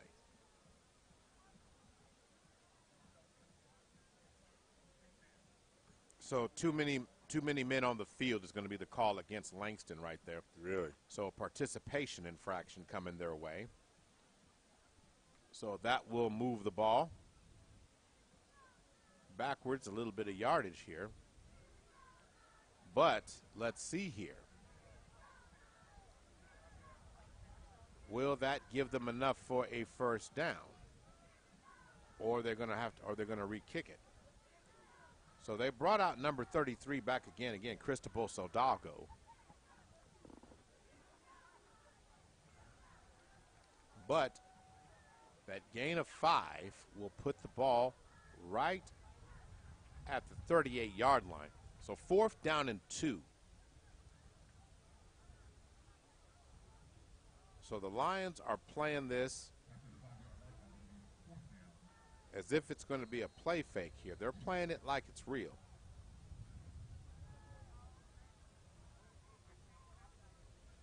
So they run a fake and get across, and he's going to get the first down. Yeah, he gets it. That was heads-up play by NAU. DeCarlos Johnson. Short snap. Picks it up, and we'll get a gain of 3 yards, taking the ball out to the 42-yard line. So 1st and 10 will be for the Stallions. But you and I both called it anytime that you're willing to go on a short yardage situation, what does he have to lose? Right. It's 34-2 as it stands right now. Right. You got to make something happen. Try to figure out how to get back in this game. And that one was an easy choice. 4 receivers, trips to the right side, 6:46 to go. Langston on top, 34-2. Jesper Corkeling calling for it. Going to hand the ball off to number 29 with the burst ahead. That is Zurich Earls. So Earls is going to take the ball that's good to the 47-yard line. So gain of 5, 2nd down and 5. Yeah, motion towards the trips and ran the ball outside zone off the weak side. So ball in the middle of the field, 4 receivers, trips to the right side, 6:10 to go, 34-2 is the score. Maurice Prince and Gary Woods on the call this afternoon. Jesper Corkeling has it, going to throw right down. Well, it's incomplete. I don't know where he was throwing the ball to. He was just really getting rid of it. Yeah, I think he was getting rid of it, trying to put it in the general vicinity. Today's game is being brought to you by Community Health Centers of Oklahoma, the Black Chronicle newspaper. OERB, Langston Athletics, LU Athletics, and, of course, Tinker Federal Credit Union. So 6 minutes to go, 34-2. 3rd down and 5 facing the Stallions. The Lions are showing blitz. Going to fire it to the outside, and that pass is going to be caught. Nice catch on that outside there by Jalen Joseph. Joseph is such a weapon. He gets used in the running game, and he also gets used in the receiving game, but he is an incredible athlete in space, Gary. Yeah, no, I would agree. He actually is one of those bright spot athletes for NAU. He shows a lot of athleticism, speed, shiftiness. He's one that you don't want to get loose in your secondary, right? For sure. And, you know, back to live action here, and it looks like this time the Stallions are going to punt this ball away, and the kick is away. And it's going to take a LU bounce the other direction, but it's going to be marked right there at about the 10. Yeah, that actually maybe was the 11. That was a beautiful punt, slightly away, high spin ball. Yeah, by Cristobal Saldago. Yeah, and hung up there until the the cover team could get down there. Yeah, that's awesome. That makes it hard on you as a returner. It makes it a real easy decision. I'm not going to catch it. I'm not touching I'm that not ball. catching it. Yeah. So, Gary, how much, you know, we have a lot of time here. Yeah. Did you ever return kicks in your day? No. No. Heck no. Now, how much would it cost? No, I'm gonna tell to you. See you. So I'm gonna tell you my one experience in college. It was returning a kickoff. Mm-hmm. Okay. At Miles College. Hold on, I'll tell the story after this play. Bardell drops back. He's going to put it up in play. Bardell has a receiver open. Oh, beautiful! But and a nice decision. Back. And it's going to come back as Victor Boggs makes the reception, but there is a flag on the play. Yeah, it's going to be holding. Bardell did a good job of escaping the pocket, locating a receiver coming across, and he worked that forward shovel, which was nice. That's just that awareness, athletic kind of ability that Bardell has. But unfortunately, the offensive line got a little bit too handsy. Mm-hmm. So anyway, I'll tell you my story while we're marking this thing off. Hold on real quick. Just a scoreboard update for those who are watching. It's over. It's 35-9 is the final score in Norman today. Oh, shoot. As South Carolina walked in and walked out with a big-time win. Yeah, it's a lot of pissed-off Sooner fans. It was in 88. Yeah, it was in 88. It was in 88. Yeah, it was in 88. Were you playing in cleats then? Yeah, I was playing in cleats on grass. Okay, on grass. And we were playing on the field that looked like Bingo Long and the Traveling All-Stars, man. Okay. And I broke my ankle returning. Oh, did you? Yeah. Out for the year? Yeah, gone. yeah. Like the second or third game of the season, I got the ball and was moving. Thought I was gone. Then I got tackled, and then a lineman fell on my ankle. And Bardell and the receivers were not on the same page there. So, Jamin Dawson, I'm going to ask you the same thing. You ever had the pleasure to return kicks? Have you ever returned kicks, man? Nah, I never been that guy. I always wanted to lay the wood. I didn't feel like getting hit. Yeah. It wasn't in me. Yeah, man. I mean, the mistake was, Coach, I thought I was fast, and I was pretty fast. But, it's a different kind of skill, man, when you got people coming. It's like running with people shooting bullets at you. That's what it's like, really. You dodging bullets. That's what it really feels like. You sound like it was – so for you at that time it was an episode of Shaft is what you're telling me. Man, I was running, and it's like you're running towards the bullets as they come at you, and you just got to duck and dodge and jump and all that, man. Anyway, I broke my ankle. I was done for my sophomore year. I'm terribly sorry to hear that. I didn't mean to bring up that pain. Yeah, I had to ride all the way home from Mississippi back to Langston, Oklahoma with a broken ankle. I'm terribly sorry. Yeah. You seem to be doing all right now. It was a wrap. Okay. I mean, it sounds like you still feel it. Oh yeah, I feel all of it. Okay, I feel all of it, man. I'm telling you.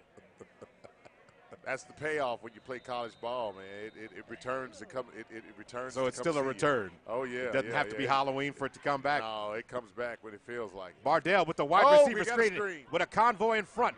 Allen with a great setup on using the lineman, and now going to be brought down inside the 15-yard line down to the 11.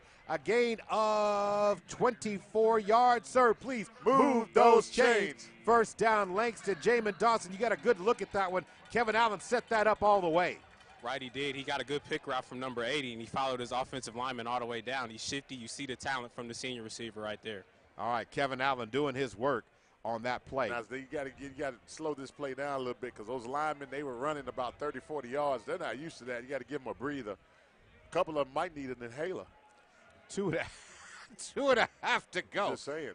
Gary implying medical advice here, folks. As Torrance Bardell right up the middle, now little quarterback draw. Look at that, boy. Go, Bardell, go. And he fought his way inside the 5 yard.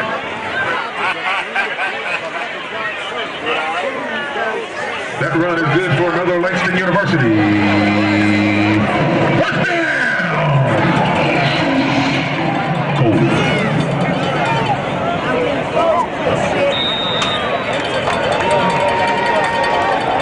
Strike up the band, man. Touchdown, Lions!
The kick is up, and the kick is good.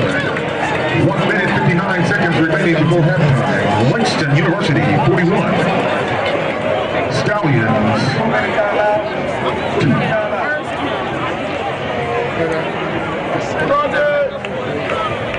Dr. Oscar Bell Jr. Family Scholarship promotes physical therapy and coaching students. Join us November 14th, 2024 from 11 a.m. to 12:30 on Langston main campus to celebrate our students and give us student scholarships. The ceremony will take place on Allied Campus 105. Donate today at langston.edu.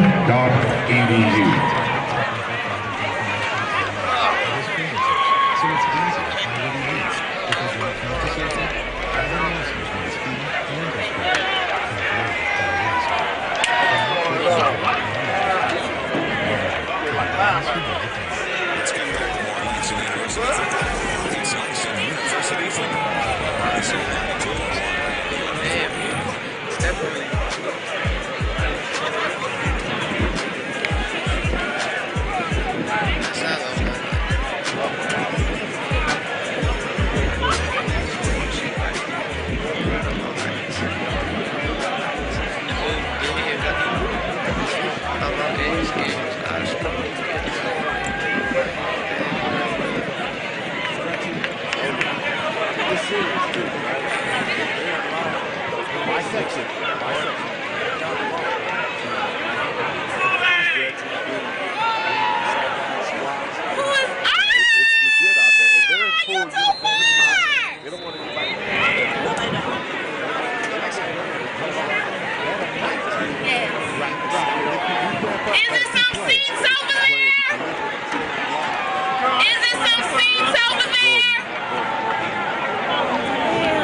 Sergeant Gordon. All right, Octavio kicking off from the 35-yard line. Seems like he hasn't done that all game. Kick is going to go into the end zone. It will not into the end zone. It's going to go out of bounds. Yeah.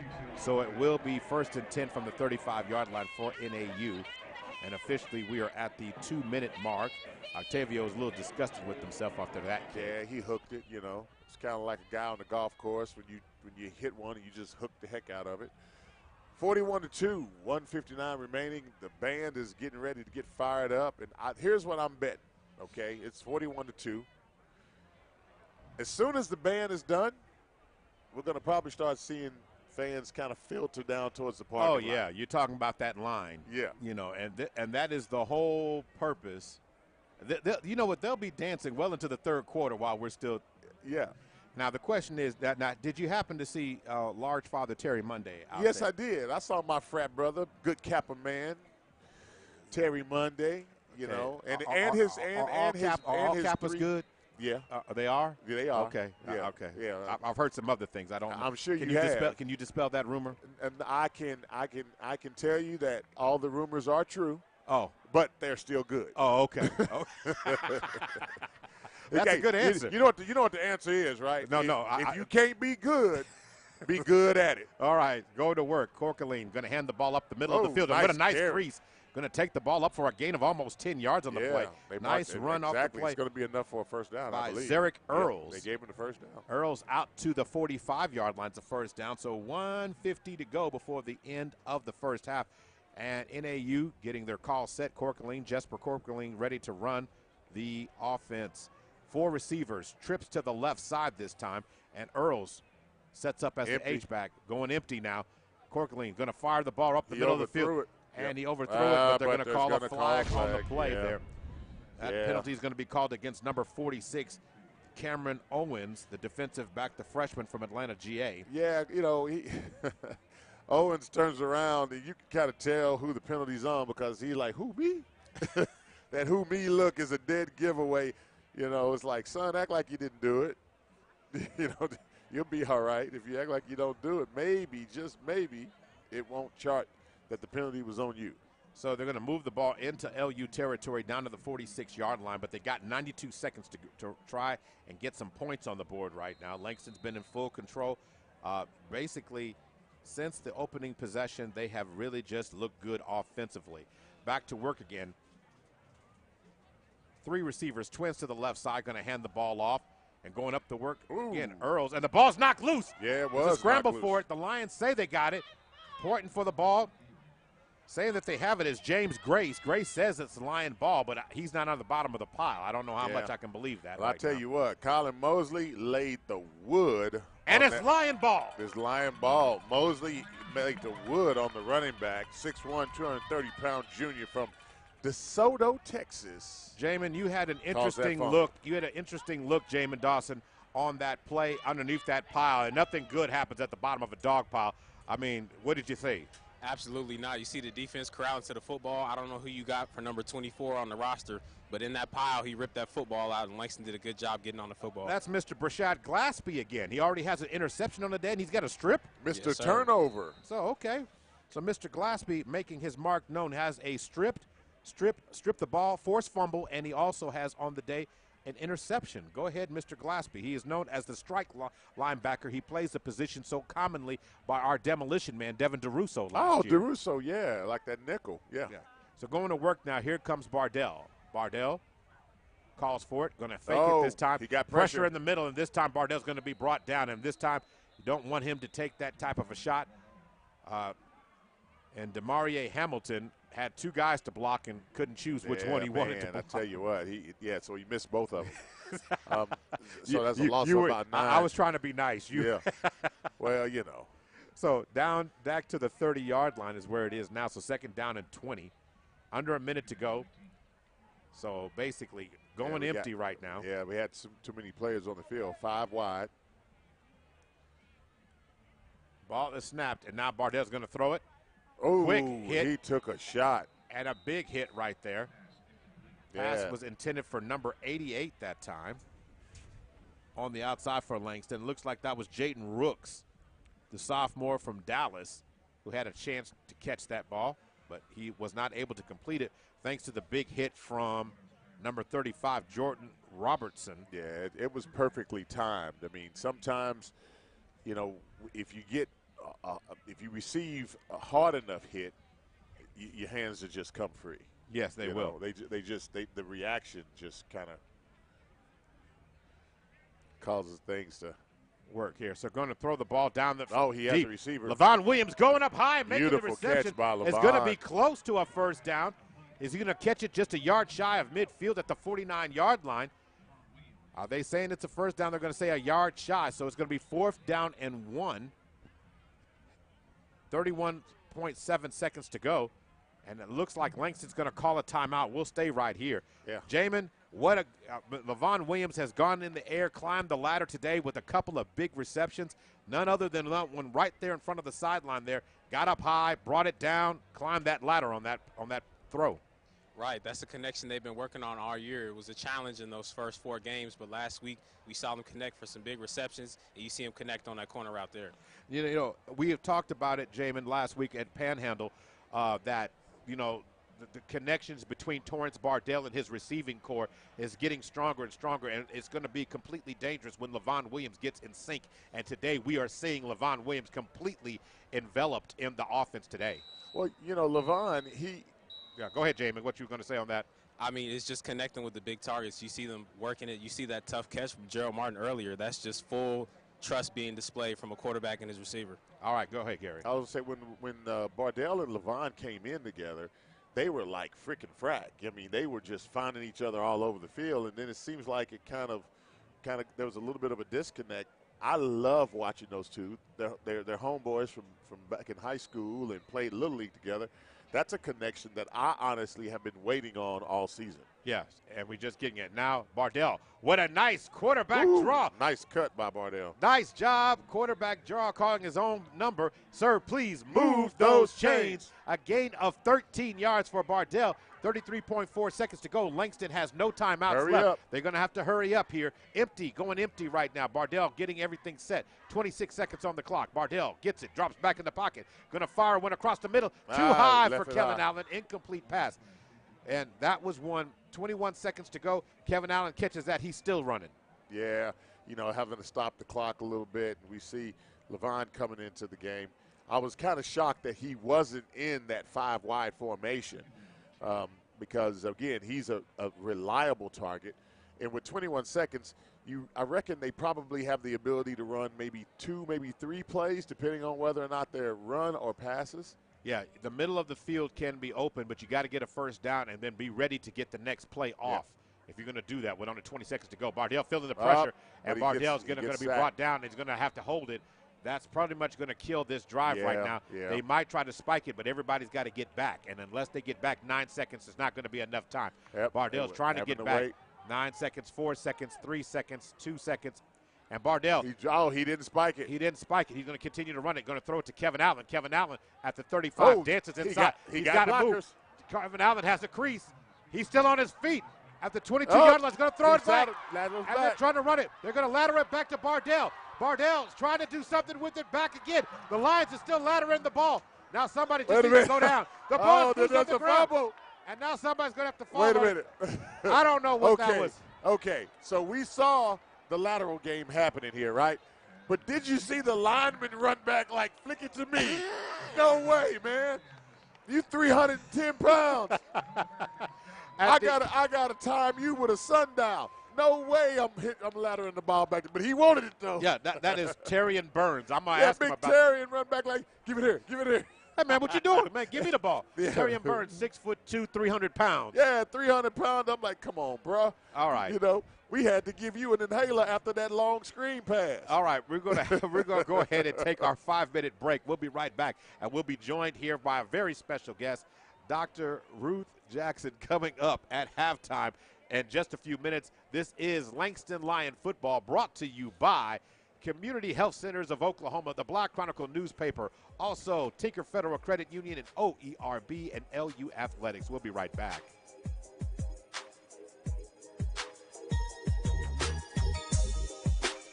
It's the Langston Lion Halftime Show on the Perry Radio Sports Network. Health insurance with Oklahoma Complete Health means more perks for you. Get coverage with benefits that help you make healthy choices every day. Enjoy extra rewards for healthy living, enhanced vision coverage, programs for new parents, and more. Because you deserve a health insurance plan that treats you like family. Get health insurance that cares by visiting careforok.com.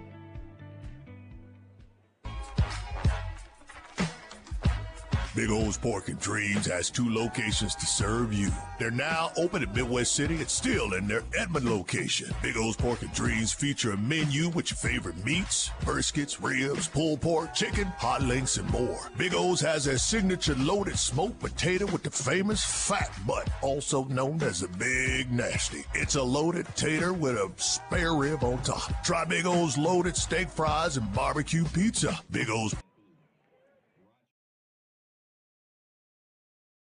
So the vendors have grown exponentially. I remember one year coming out here, we could walk everywhere. Now, if you just pan around, we got stuff you can see, wares, edibles, wearables, you name it.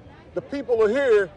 I see some stuff over here, man, that I haven't seen before. Let's go talk butterflies. This way, let's go. Hello, sir. Are you in charge of this? How you doing? How's it going? All right, man. Hey, I'm Dwayne Doolittle, PPBC Perry Publishing Broadcasting, man. We're just doing a feature on the vendors. Tell me who you are and where you're from. I'm Kevin Graham. I'm from Oklahoma City. This is my wife's booth here, though, so I'm just here sitting in while she's taking a little break. She's doing some shopping right now. That's a good husband right there. Right, that's a good husband. What's up, Brother Doolittle? He did a great job. So That's a great job. So we're featuring. Tell us a little bit about who you are and what you're doing. My name is Wanda Graham, and I have a beaded bracelet company. They're all handmade, wooden, glass, stone, all sustainable materials. Yeah. All right. Yeah, then. for men, women, children, teenagers. Yeah. All right then. Hey, it's happening out here in the yard, man. Beaded, sustainable. We're preserving the planet, filling our bellies. We're getting it done. Man, we got Greek gear, 1906 to 1811. I ain't one of them. I'm from the oldest fraternity. Not one of these, though. We got it all out here on Vendor Row. How you doing? All right. Hey, I'm Dwayne Doolittle with PPBC TV, and we're doing a feature for our program today. Tell me about what you got going on over here. Are you in charge of this group? No. You're just passing through? Yeah, all right, so what y'all looking for? Just looking for some T-shirts, supporting Langston, Black History T-shirts. Right. I see you got your AKA gear on. So y'all went to school here? Yes. All right, what year? Well, I started in '77, dropped out, came back in 2004 and got my bachelor's in 2006. Come on. Which led me to end up getting my doctorate degree. Come on. So, Doctor? Yes, I'm right, so thankful for Langston University. And what about you? I went for 92 to 95. 92 to 94. Yeah. All right, so y'all know what to do, right? L's up. L's up. That's what we're doing, representing the people out here. Thank you. Hey, I think I've heard him say one time on the radio, taking the beat to the streets. We're taking the beat to the streets, y'all. Hey, who can talk to me from Luna? Me? All right, come on, stand on up here. Come on. Oh, you mean like talk? Yeah, like talk. So we're here, Luna, Langston University National Alumni Association. They got shirts and things. Come on out here and talk to me. This past president, right? Yes, sir. All right, tell us who you are and where you're from. I am Renee James. I live in Dallas, Texas. I'm from Oklahoma City. I'm a 1997 Centennial grad. All right, Centennial class. Yes. Centennial, that's 100 years later. So tell us about what you're doing, the purpose and the mission of Luna. The purpose of Luna is to serve the university, to serve our students. Every year we give out 4 scholarships. Without a doubt, in some years we've given. And of course, if you're watching on PPBC TV, I want to invite you to look at the Hall of Fame inductees that were honored this week. And, Dr. Jackson, as I am honored to have Dr. Ruth Jackson joining me live here in the press box in our broadcast booth. Dr. Jackson, it was a great ceremony on Thursday for the Hall of Famers. I mean, just to have those honorees and to really bring all this together with so much going on, it was really a fun luncheon. Absolutely. We're so proud to have our former student athletes who are out here doing amazing things and to be recognized for the work that they've done on the court, on the field, and on the track has just been incredible for us to celebrate. Now, I have to ask you, how many songs did you sing last night at the gala with Johnny Gill? You know what? I didn't know if I'd have a voice today, but we had a wonderful time at the gala. Johnny Gill did his thing. Yeah, he did. He did a great job over there. And, of course, today, another tremendous successful day for Langston. I mean, so much family. I call it the biggest family reunion in Oklahoma. Just what it feels like to see so many, past graduates, current students, alumni all come back. I mean, when you get a chance to look at this no standing room on the home side of the stadium, I mean, it's just a great experience. It's a beautiful day. You couldn't ask for better weather. Oh, that's so not many right. Family and friends are here. Like you said, a family reunion. That's the atmosphere that's here. We probably have as many people on the yard that we have in the stadium because people are enjoying themselves and reconnecting and thinking about all the great things that Langston means to them. Now, of course, the homecoming king and queen have been acknowledged on the field before the band performs, but it's been an outstanding coronation process. I mean, how excited were you about this year's group of the nominees and, of course, the student representation for that? You know, we have a very beautiful and intelligent Miss Langston and Alexis and Mr. Langston and DeAndre, and they are the best representatives of who we are as an institution and just our students who can do anything in my estimation. There's nothing that they can't do, and they represent us well. Now, I had an opportunity to talk to you before the game earlier today, and you said Langston will win. Langston seems to be following exactly as you had said in your pregame prediction. I stand by my prediction. This week is really, as much as homecoming is about everybody being able to participate and having a great time, this is really about the students, raising money at the gala, and then now another opportunity to talk to the fan base and tell them again how they can donate to be a part of what we're doing here at Langston. That's right. Last night at our 19th annual President's people were so generous. We don't have the totals yet, but we saw a lot of envelopes. We saw a lot of people clicking the QR codes, and it's just never too late to give.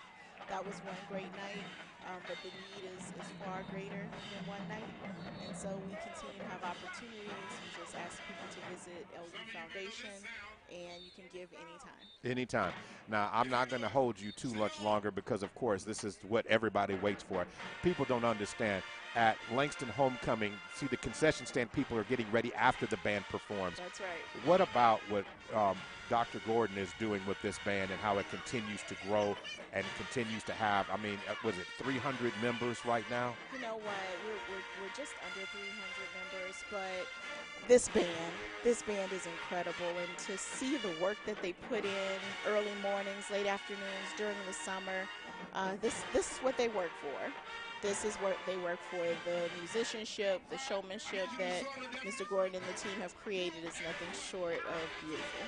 And again, this is something that they've been building for. I've been trying to get ideas of what the new outfits also being debuted today by the cheerleaders today.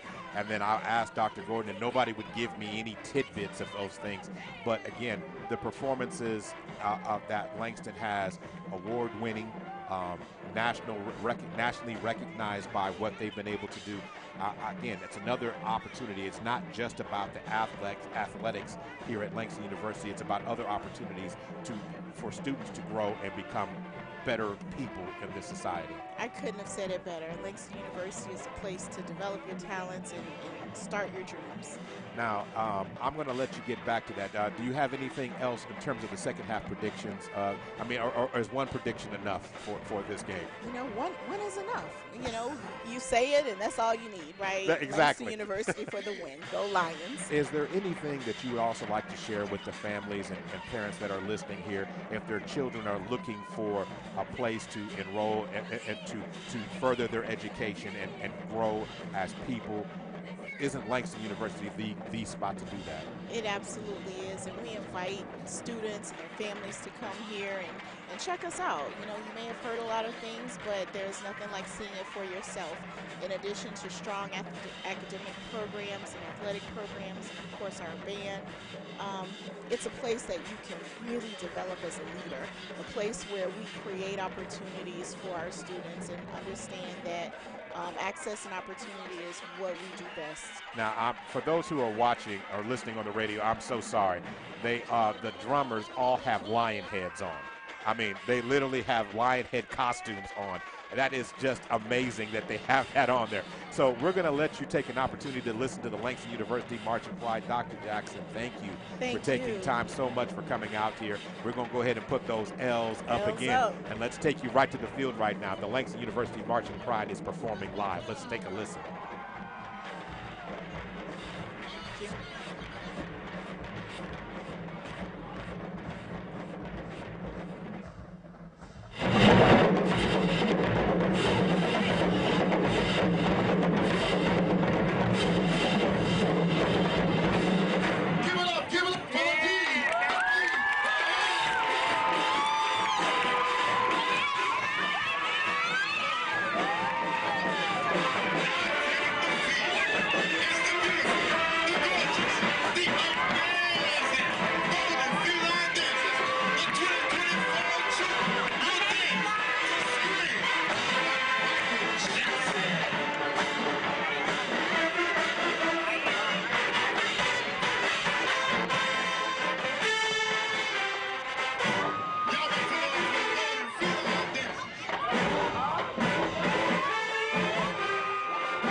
They had speakers on the ground there, folks, so the audio of the vocalists weren't able to pick up, and of course you naturally heard the band. We're going to take a timeout, come back, start discussing the statistics, start looking at the numbers, start looking at second half predictions, and break down what we're about to see. The Langston University marching clock is not done, but as Gary had said earlier, the line. Go ahead, Gary, tell them the line is coming. Yeah, the line is definitely coming. Are you going down there? No. No. There's not too many times I got to wait on an answer from you. You gave me that answer right away. So we'll take a quick break. We'll be right back. You're listening to Langston University Marching Pride right here during the LU Halftime Report. We'll be right back. Sponsored by the Block Council Newspaper, Community Health Centers of Oklahoma, LU Athletics, OERB, Tinker Federal Credit.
thank you. The Marshall is under the leadership of Professor Dr. Mark Gordon, Assistant Directors Dr. Jonathan Allen, Professor Brandon Stevenson, Percussion Specialist Professor Clifton Love, Drum Major and Dance Specialist Professor Falkeith Winters.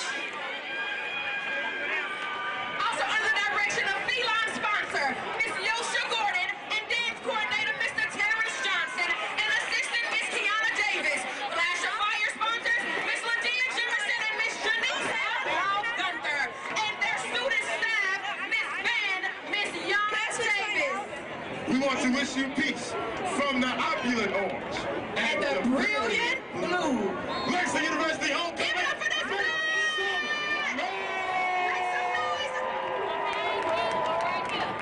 If you enjoyed the March of Pride, I need you to be a little louder than that. Make some noise!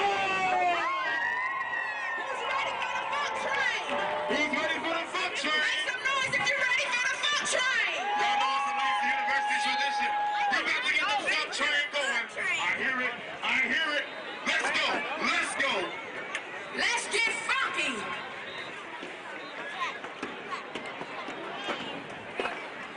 All right, so next stop, that's the science.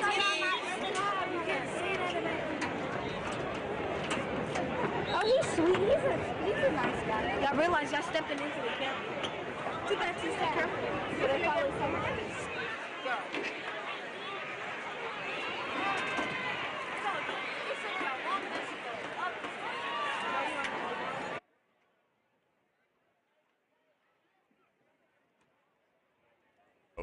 You'll have them out there stepping and showing their thing. That's what the beautiful thing about an HBCU homecoming is, that you'll have the feline dancers retired, that'll come back, and the cheerleaders retired.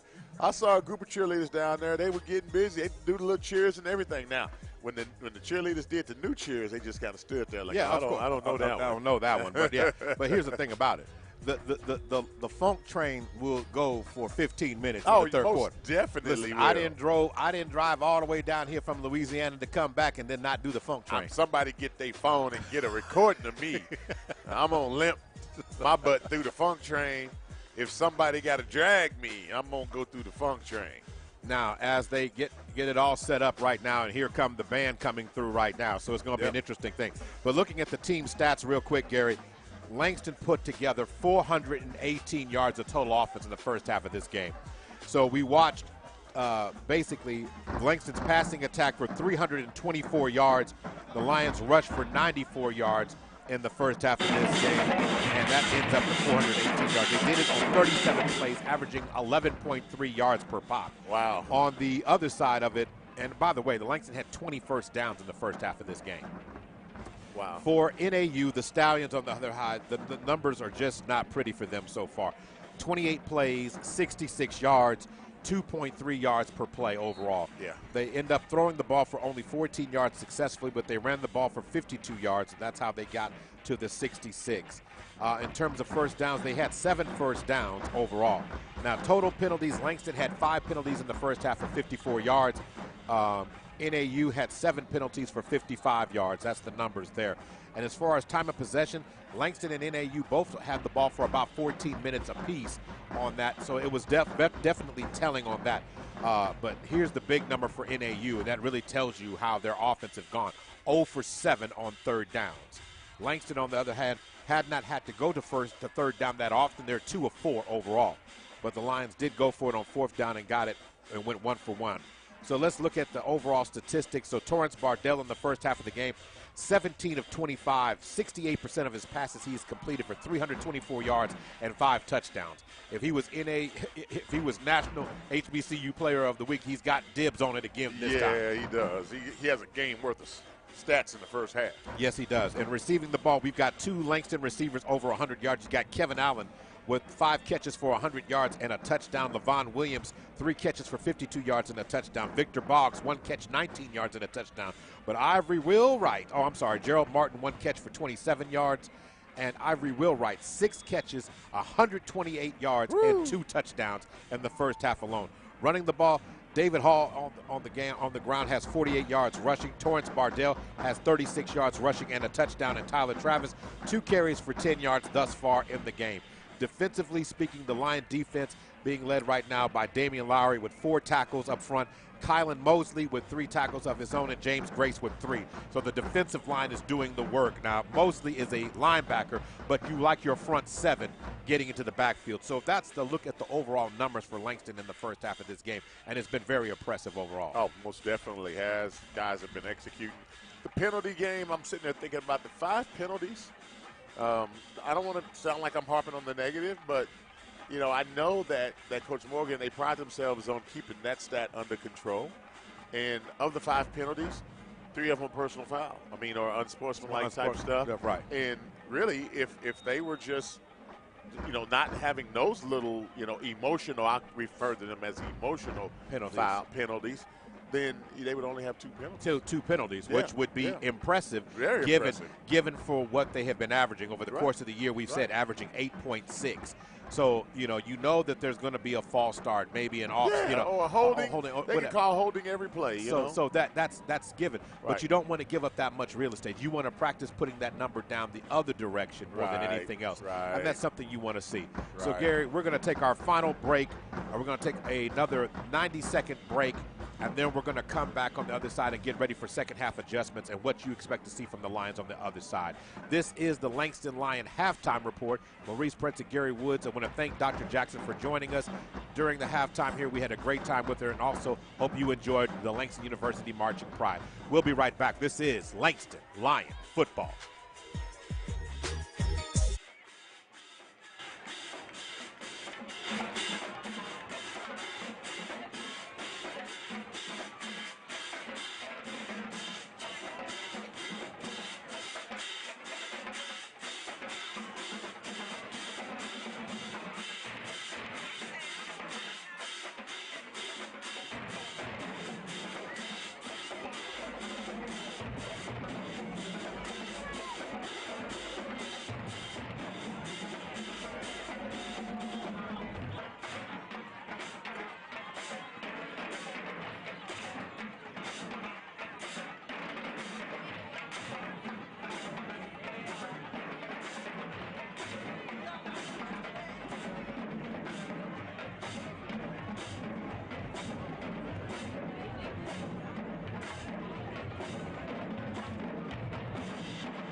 Welcome back. See, that's a little bit too much of a truth. See, again, I don't even believe any of that. So for those who don't understand what's going on, I don't want to paint any invalid pictures, but you had to throw somebody up under the bus. I was forced to share my dessert whether I wanted to or not. Man, how you going to do that?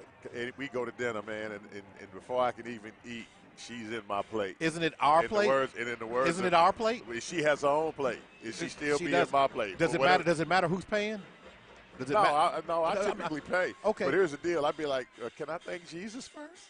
Well, Jesus knew. He knew. As soon as you sat down, she was in your plate. That's just how it works. You know your sweet other before anybody else does. She could have a steak and lobster tail, and I could order some ravioli. You It should be have like some chicken nuggets. It You should, want a it chicken should be nugget? like it should say, ooh, ooh. Let me see that ravioli. Well, the problem is that you made it look good. No, I mean, you just made it look good, and she said- had to sample. Yeah, I just sat there. It was mine. Just be careful. Now, you keep going. You keep going. Now remember, it's going to be a long ride home. Okay. No, yeah.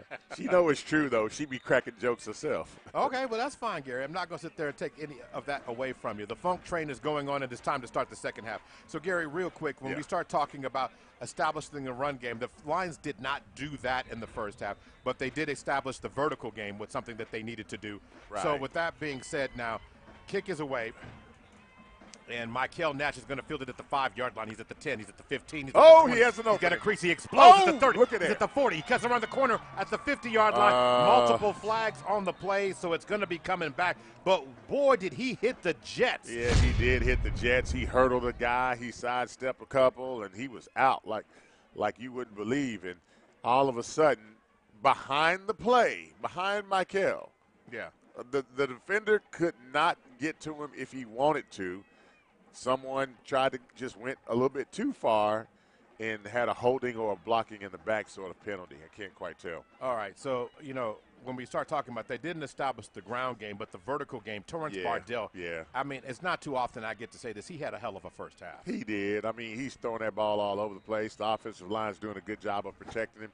Sometimes when, there's only 5 offensive linemen and Langston has so many people in routes, and then the pressure comes because they're bringing 6 and 7. That opens up that back end, and he's doing a good job of standing in the pocket, looking downfield, and connecting with his receivers. Here's my thing. As the funk train's going on, do the fans watch the funk train or do they watch? Because right now you've got the felines coming through the lines, and, of course, the drum major is going to get it here in just a second. Yeah. 4 receivers. Bardell's going to put it up, and he's going to throw the ball deep. Travis Martin, he has the Travis defensive Martin, back. but he threw it out of bounds. He threw it out of bounds. And Travis Travis Martin had 2 steps on the defender. He had 3. Yeah, it was more like that. Bardell, if you had to say cold turkey out of the second, coming out of halftime, that throw, if he's in the middle of the field, not on the left hash, he might have connected that. But Martin had 2 or 3 steps on that. What a play if they had got it. To see the defensive back, Travis Martin, getting into the offensive possession. And he's still pointing. He said, I would have caught it if he was thrown it in the field. He wants to get back in. That's what he wants to do. Fantastic job. But, no, you're right. I mean, people are going to be watching the game and watching the funk line at the same time.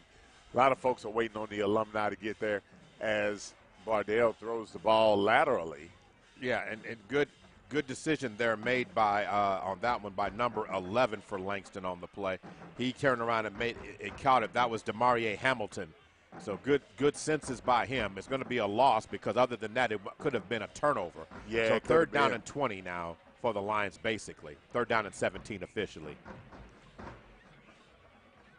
So Lions are going to change personnel, and 15 minutes was on the clock, of course, to start the second half of this one. But Gary, as you and I have been talking about right now, as the Lions, you want to come out and make a statement and really just establish your dominance. You don't want to come out looking stagnant right now. Right. And it looks like the Lions are going to call a timeout here. And as people turn their attention towards the drum majors, they're in the funk line. So the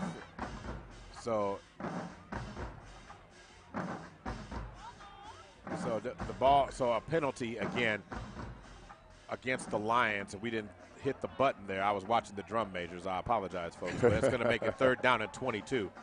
We have 2 shows going on. So going to work now. Kevin Allen comes out of the backfield, lines up as a receiver, ball snapped, and Kevin Allen stops. He has a little Bardell's time. looking, and Bardell's going to have to get rid of it. He almost loses his footing, and he fires it. Has a receiver open, and the pass is nearly caught on the outside there by number 87 for the Lions. He went up high to get it. That was Sin Washington, who had a chance, or Sign Washington, had a chance to almost come down with that. But nonetheless, it's 4th down and 22. The Lions are going to have to pump the ball. Octavia is going to be standing inside the 5.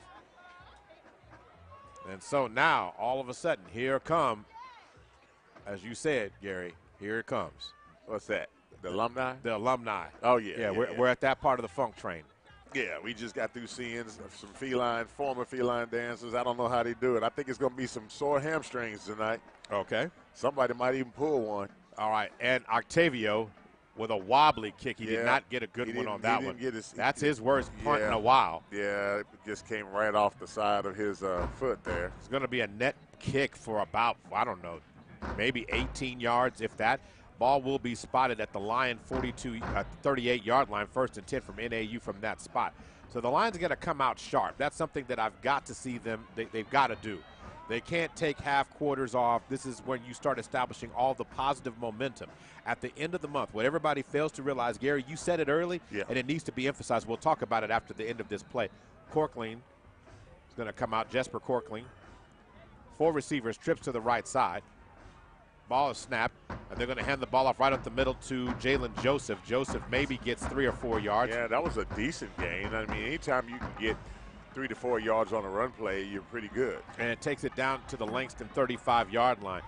So here comes some more. Those John Majors now. This crew right here, I think, I don't know what generation is this from. I mean, but I guess there are some basic steps that they all know. Either that or they've been practicing. You can do that on Zoom calls now.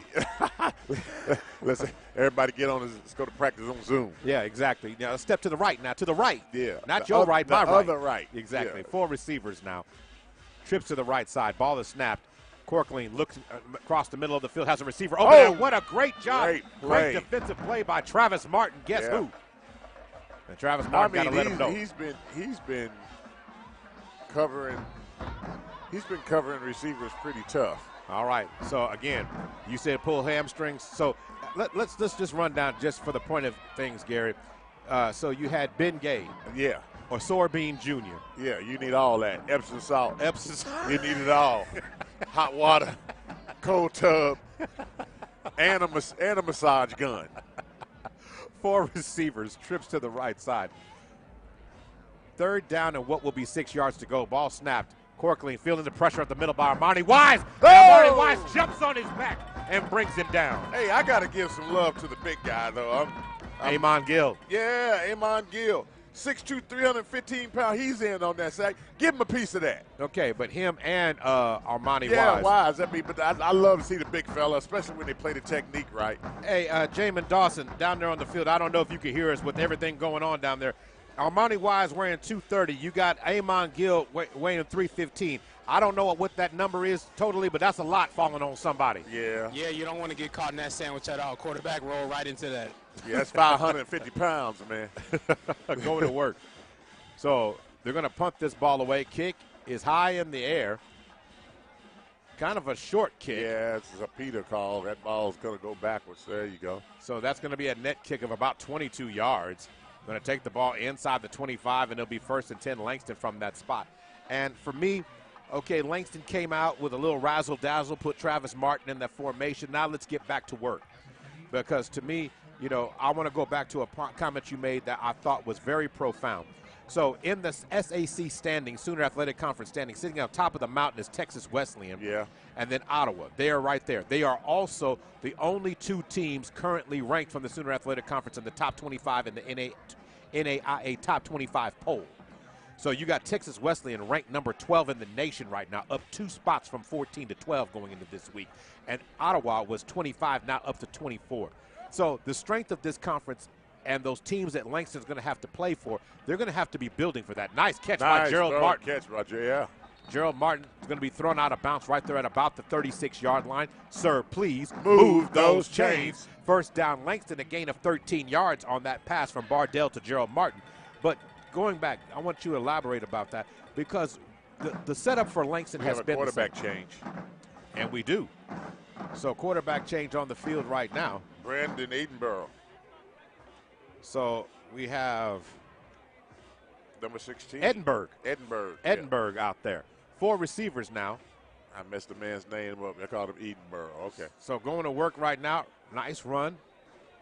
Going to be brought down for a that is DeMarie Hamilton for a gain of about 3 yards, but Edinburgh's the quarterback. Yeah, smart move by Coach Morgan. I mean, you want to definitely keep Bardell healthy, and so this is an opportunity to get reps in there for your backup quarterback.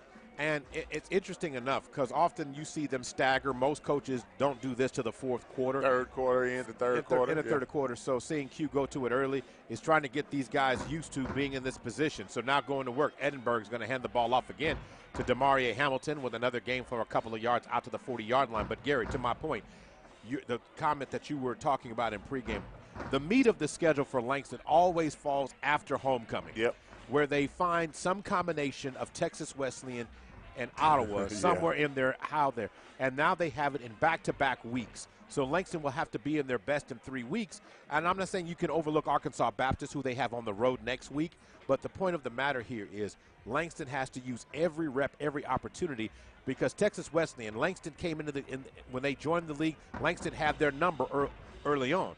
But as it's changed, as Edinburgh fires across the middle of the field, and Kevin Allen dropped it. Yeah, hit him right in the hands. And that's called a quarterback change. The ball comes off a little bit differently. It does. And so Kevin Allen, but it's still no excuse. He should have still caught that, and it would have been another Langston first down. But elaborate on just how good and how difficult it is to beat Ottawa and Texas Wesleyan in back-to-back weeks. Yeah.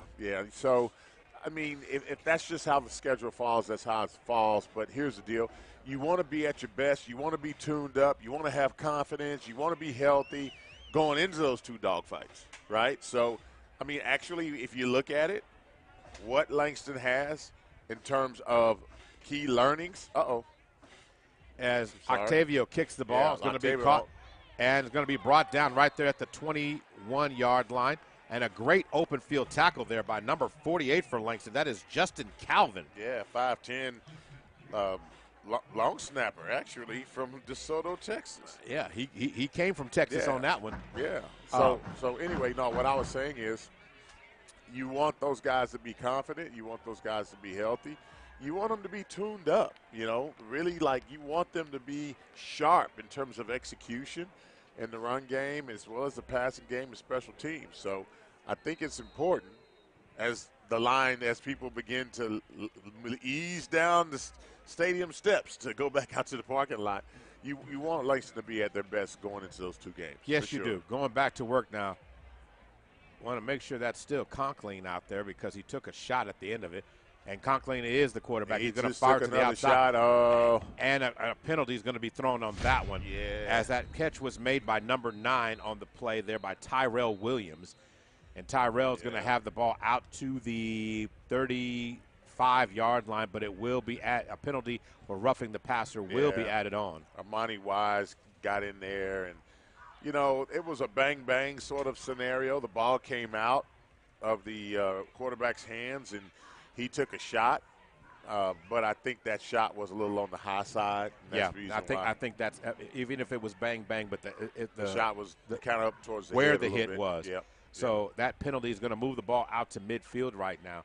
And to me, as hard as it is, I know you're changing personnel, but the same sense of urgency needs to be done by the 2s and the 3s. So we see the original front 4 for Lions out there, but the secondary and the linebacking core are some new players getting in the game. So this time getting absorbed on that play. It looked like the carrier on that one looks like number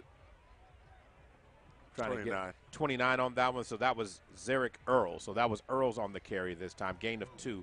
Second down and 8. 8:55 to go in the third. 41-2 is the score. Maurice Prince, Gary Woods, and down on the sideline is Jamin Dawson. So we're going to come to Jamin. I want to ask him a question about the coaching staff and about these younger players coming up on the next play. 4 receivers now for the Stallions coming out. Ball snapped. Corkling's going to throw it. Pass is going to be caught by Tyrell Williams, and he really looked like he wanted to throw it. So nice job by the Langston secondary. Isaiah Smith takes care of the play. So no gain on the play. So third down and what will be 7 or long, 8 yards. So, Jamin, let's come to you now. Langston's rotating a lot of secondary guys in. You see the original starting 4 out there, Grace, Amon Gill. We've seen D-Lo out there, Damian Lowry. But we're seeing a lot of different linebackers out there. What are you hearing the coaches talk to these players about? Because these are young guys getting a chance for some playing time. right? When you have such a good opportunity to get these guys some good live reps, 41-2 being the score, you want to continue to shut the door on them, and then you can continue to rotate some more secondary and some more big guys up front. Okay, Corkleen's pass is incomplete. That penalty should easily be holding and coming back this other direction. Thank you for that, Jamin Dawson. You know, Gary, when we're looking at the total, the way this game is going, this is how you build depth for a team. Yeah. Because they're going to need it. I mean, right now, that D-line for Langston is a fearsome foursome. There's no doubt about that. When you talk about Amani Wise, Damon Lowry, James Grace, and Amon Gill. But those guys won't be able to make every play. Right, and you so, don't have a whole lot of depth behind them. And let's keep it real. You know, not necessarily Ottawa, but when you go to Texas Wesleyan and play them, you're going to need a rotation of D linemen the way they like to run the football. Yes, and we have that's going to be a very physical game. So 4th down and what will be 7 yards to go, and it looks like they're going to punt the ball. So that brings back out Cristobal Saldago looking at the way this is running here for the Stallions. And now standing back deep, that is not Michael Nash. Catch is made about the 13-yard line, dancing across. That looks like John Lewis. John Lewis shook right, shook left, and then all of a sudden, you know, got a little bit testy, and at the end of it, and again, this one is going to be, I hope the officials get not the response, but get the initial action, because a little bit of frustration set in. That was John Lewis that caught it, the Kenner, Louisiana product, but that first hit, because John Lewis was brought down, the guy got up, pushed him down again. Yeah. So to me, there was a little bit more going on there. And then the other one was the players from Langston defending their teammate. I didn't see anything volatile from the Langston perspective there. But the problem with that is where it could have been a penalty that improved your field position because you retaliated, it'll usually go to an offsetting sort of situation. But let's see what they call. They did. Unsportsmanlike conduct called just against the Stallions. Okay. So that will move the ball from the 20-yard line, going to move it out to about the 35, so 1st and 10 for them from that spot. So going to work right now. 7:27 to go, and, you know, that's what we've got here for the Langston Lions. So coming back out to lead the Lion offense again is, of course, backup quarterback for the Lions, number 16, Brandon Edinburgh, back on the field to lead them on this particular sequence and plays here. So now going to work, 5 receivers, empty set for Edinburgh. Ball is snapped. Edinburgh drops back. Pressure. Going to throw it to the outside. Kevin Allen catches this one at the 40. 35, good stiff out. And out to the 45-yard line. Going to be brought down at the 46. That's a gain of 11 yards if it stands, if that mark is correct. And if it is, yes, sir, please move those chains. 1st down, Langston. Langston doesn't have to score, Gary, but we would like to see them score because it's establishing the rhythm, even with other players that were going forward in the offensive game. Yeah, no, you definitely want them to score if they can. I mean, it's important for all of the players to have some success because if you're not practicing to win that way, then they won't be able to do it. And trust me, your backup quarterback, Edinburgh, he needs to have the success of maybe throwing or operating the team to a positive outcome, like a touchdown. Okay, there was a low snap on that play by the center. That's Dorian Royal. Snapped it low. Edinburgh got it and fired it low, and therefore that. But he's got to learn that if he got it to you, you got to do something with it. It's not about he snapped the ball low and the play's over. That's just a young quarterback trying to learn how to play at the next level. He's a freshman from Louisiana. Going to fire to the outside. Catches made on that wide receiver screen play and going to be brought down right there or down at midfield at the 50-yard line. So nice throw as Sin Washington makes the catch of about 4 yards, setting up 3rd down and what will be 6. But we do have an injured Stallion laying on the ground right there. So they're going to take a look at him, and we're going to take a break as well. He is holding his left knee, and we're hoping the young man is all right. We'll be right back. You're listening to Langston Lion Football, brought to you by Community Health Centers of Oklahoma, the Black Chronicle newspaper, also LU Athletics, OERB, and Tinker Federal Credit Union. We'll be right back.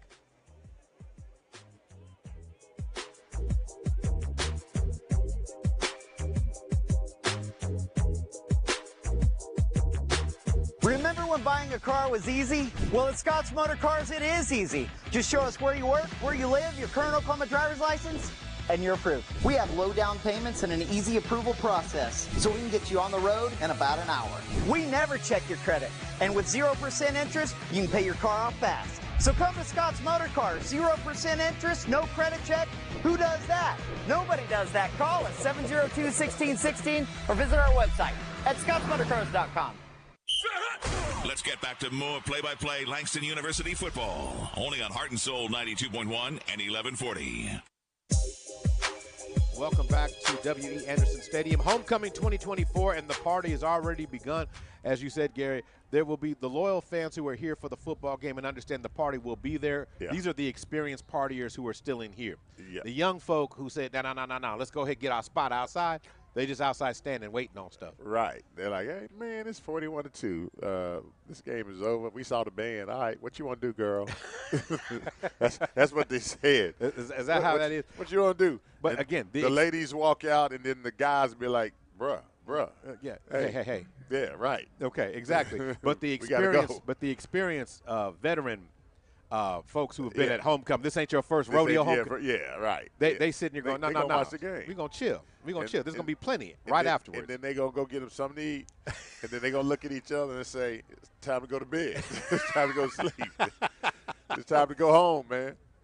3 receivers, twins to the right side for Edinburgh, who is the quarterback for the Lions right now. So, of course, that stage right behind the stadium today has never stopped jumping all day long. We're going to go ahead and run this clock now, 6:25 to go.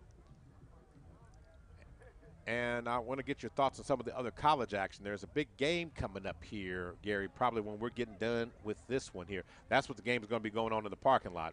Talking about Colorado? No. As Edinburgh tries to find some daylight, he's still running the ball. Nice gain of doing something with it. Gets a gain of about 3 yards, setting up 4th down and 3. I'm talking about Texas, Georgia. Ooh. Ow. Man, I tell you what, a lot of the prognosticators are saying Texas. Mm-hmm.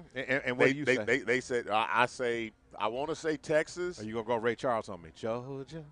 You know what? I want to say Texas. Okay, because here's the deal. Does it hurt you to say Texas first of all? No. Okay. I would go burnt orange, versus all of it. It's just that Texas has not had that level of success. Nice run there by DeMarie Hamilton, who's going to take the ball inside the 45-yard line down to the 42. Sir, please move those chains. 1st down, Langston. Texas is bigger right now and badder than everybody physically, but you don't really know how they're going to be until you see the matchup. Right, exactly. Until you actually see them on the field, and then also to the depth. Yes. Whether or not the depth plays a role. Now, I thought it was interesting. They had to put on social media that Uga wasn't making the trip because Bevo tried to stomp him in the bowl game a couple years ago. He did. Going back, everybody remembers that. Bevo throw it across the middle of the field. Catch. Oh, nice. Janelle Langley, the tight end, with the reception for a gain of what will be, looks like 25 yards on the play, down to the 17 or 16-yard line. Sir, please move those chains. What a nice throw by Edinburgh. And connecting that pass to Janelle Langley, the big tight end. Yeah, 6'4", 230-pounder, the big fella. And he rumbled and stumbled down the. I would like to see Langston use more of Janelle Langley because he's more of a traditional look of a tight end. Yeah. Levon Williams lines up. He's a little bit more slender, but Levon gives you so many options. He's so versatile. And he's a matchup nightmare against a linebacker because he has quick receiver skills. Going to work. Edinburgh looks over the defense, going to fire to the outside. Langley to the corner. Trying to hit Langley to the outside. He put a little bit too much pepper on that one. So the freshman missed that one a little bit. So it's going to be 2nd down and 10. But Janelle Langley did have a break into the end zone and had a path. If he would have just took a breath before letting that one go. A good tight end can really be a safety blanket to a quarterback, especially a quarterback who – is one who likes to check down a lot. Normally they're big targets, and normally they're going to figure out a way to get open, especially and stay in the face of the quarterback when they're under pressure. So we've got 3 receivers, trips to the right side. Edinburgh's going to fire it over the middle. And that one, again. Yeah, a little strong. A little strong. He tried to hit, it looks like that was number 88 for Langston. He tried to hit. Was that Sin Washington again? No, that was Jaden Rooks he tried to hit. But what I was going to say here is, you and I talked about it a couple of weeks ago, and I know not everybody was privy to our comments at that time. But young quarterbacks got to understand getting hit's part of the territory. That's part of it, man. That's part of the job description. Yeah. In fact, it should be the first bullet. You will get hit. Okay. And to me, if Edinburgh, again, he has to learn. Yeah. He has to learn to be able to stand up and take that shot and deliver the ball. Right. Because he's had 2 receivers open each time, but he wants to get rid of it before the contact. Right.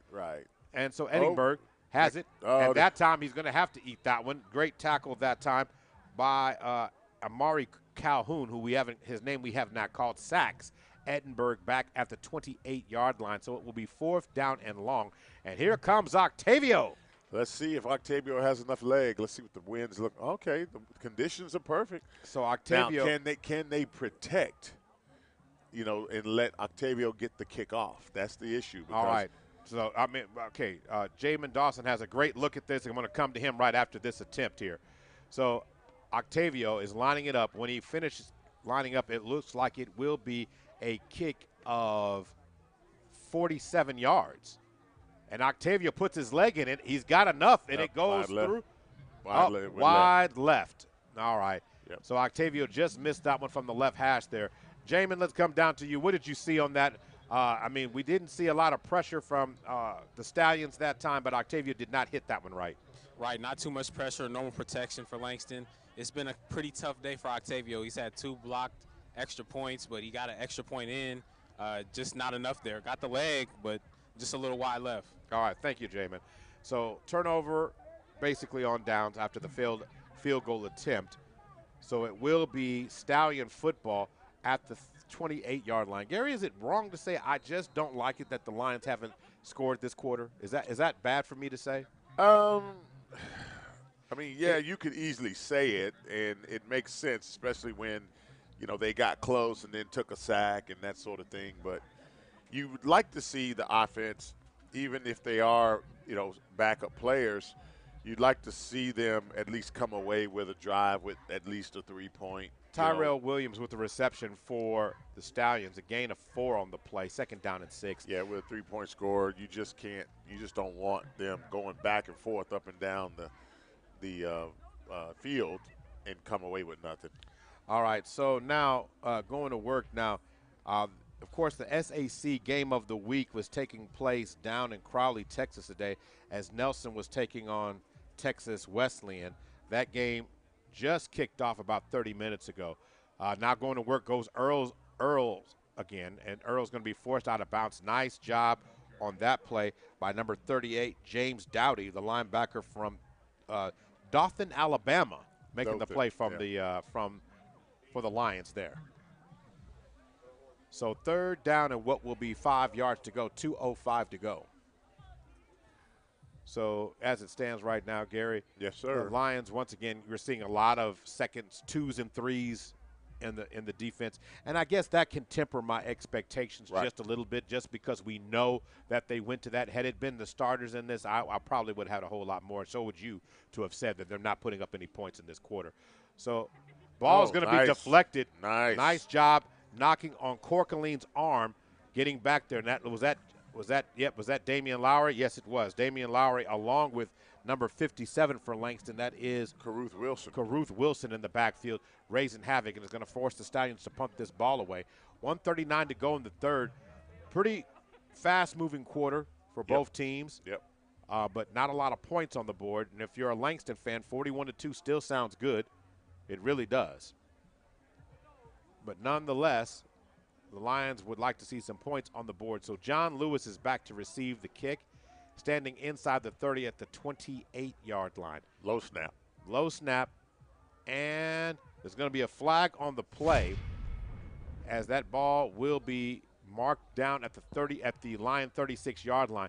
But there is a penalty, and it looks like Coach Quentin Morgan is already telling him, hey, Jamin, is Coach Q already saying back him up?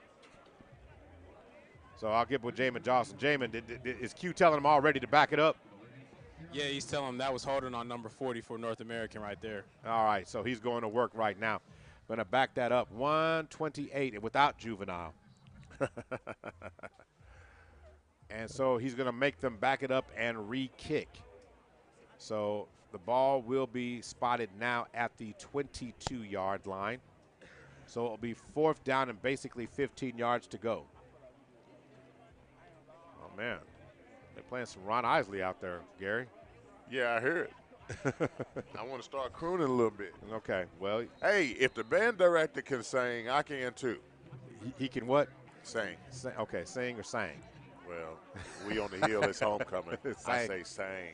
All right, the kick is away. John Lewis retrieves it at the Langston 43-yard line, reverses field position, comes right up the middle, and will be brought down just shy of midfield, right there about the 47 or 48-yard line. 1st and 10 from that spot.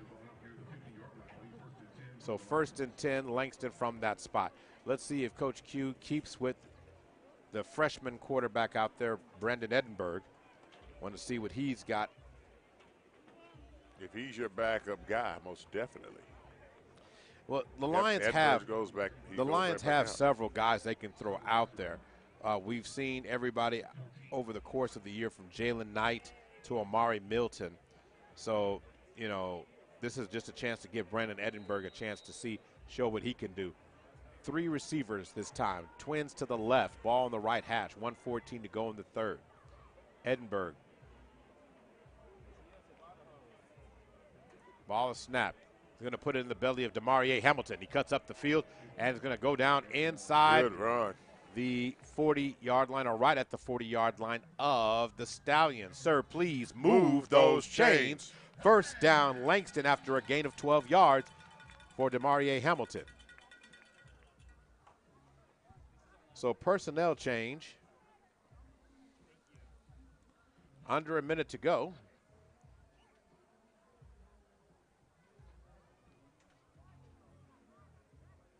So 3 receivers, twins to the left, trying to get the call straight with 10 seconds on the play clock. Edinburgh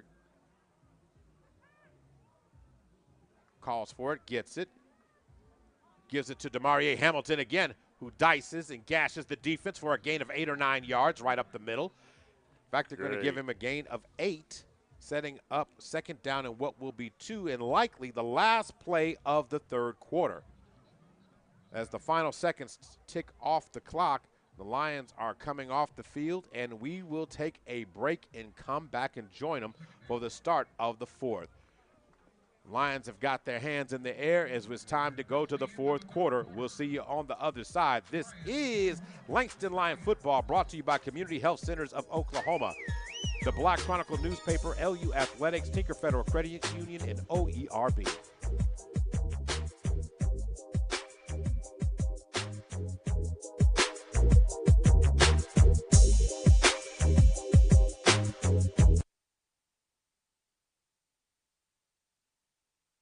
You're listening to Langston University Football on Heart and Soul 92.1 and 1140.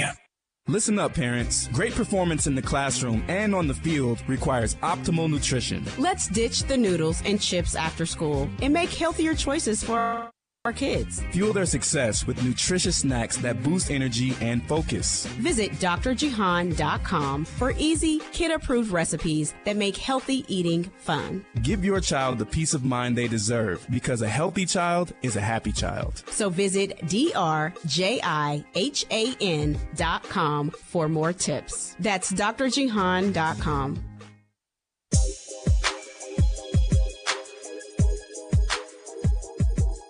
Time to start the 4th quarter.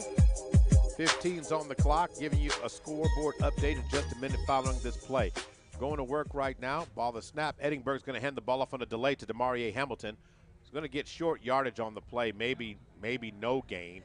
Yeah, wasn't a whole lot in there on that inside zone play. So loss of a half a yard, so 3rd down and 7. So one of the interesting scores that just caught my attention, Gary, happens to surround the Alabama Crimson Tide. They're only up by 7 in Knoxville against Tennessee. 7-0. This isn't your Saban's Alabama team, clearly. And so I think it's going to be interesting right, to see how the SEC shapes out now that you have OU and Texas there, and it looks like like Texas is the beneficiary, really, of moving to that conference. All right, so are they saying this ball is live? Have they blown the whistle? I'm trying to see. I think they blew the whistle, and so it will be 4th down. And of course, Edinburgh's got to learn that he has to plant his foot. He turned and just fired down the line, and all too often that looks like a lateral. I mean, it looked like it from our vantage point, but of course we're not standing on the ball, so we couldn't see. But that's a very dangerous pass. You've got to pivot your foot to make it look like the arc is going forward. Yeah. And then also, too, it needs to be in front of you, right, to be not called a lateral. If it's even to behind you, it could easily be called a lateral live ball situation, and if you do not catch it. The Stallions sniff out the play on 4th down and bring down the ball carrier with no gain. It's going to be turnover on down as Amari Calhoun, who we haven't called his name very much since the first half of this game. And so the Stallions will have the ball on a turnover on downs. And out comes, again, different linebackers and secondary, but the original front 4 for Langston's back out there. I'm talking about James Grace, of course, D'Lo, Damian Lowry, Amon Gill, and, of course, Amani Wise. Those are your starting front 4 for the Lions. Yeah, and for me, I really, really would like to see some of those younger players that you're going to need, like those extra 3 or 4 guys that's going to rotate in. I'd like to see more of them today. All right, going back to work, Corkeline is going to hand the ball off to Joseph, and Joseph gets wrapped up. Nice tackle there. Looks like Damian Lowry in on the tackle, and so was James Grace. So short gain, so they're going to say a gain of 1, 2nd down and 9. 13:39 to go before the end of this game. Maurice Prince and Gary Woods here. 41-2 is the score right now. Lions have been in control all game long. There was a brief moment following a blocked extra point return for a 2-point conversion. And so now Corkeline's going to fire the ball over the middle. Has a receiver nice open on a nice crossing route, a tight end crossing route, and he's still rumbling down the sideline, and it's finally going to be bumped out of bounds. Number 89. What a nice catch from Jalen Barnes, the tight end freshman from Houston, Texas. And they might have found a gem there. Corkeline's best pass of the day. Prior to that pass play, their offensive passing game had only been a net 19 yards. Well, I tell you what, I mean, that was a great reception by the tight end, the big tight end. One-handed on the run, controlled the ball, managed to stay in bounds as he was going down the sideline. I mean, that shows a lot of athleticism. And oftentimes, Mo, when I see players that make great plays like that, I oftentimes think about whether or not, I wonder if that was a guy that we might have tried to recruit, considering that he was in Houston. All right, so we have a flag on the play. Stopping the clock here.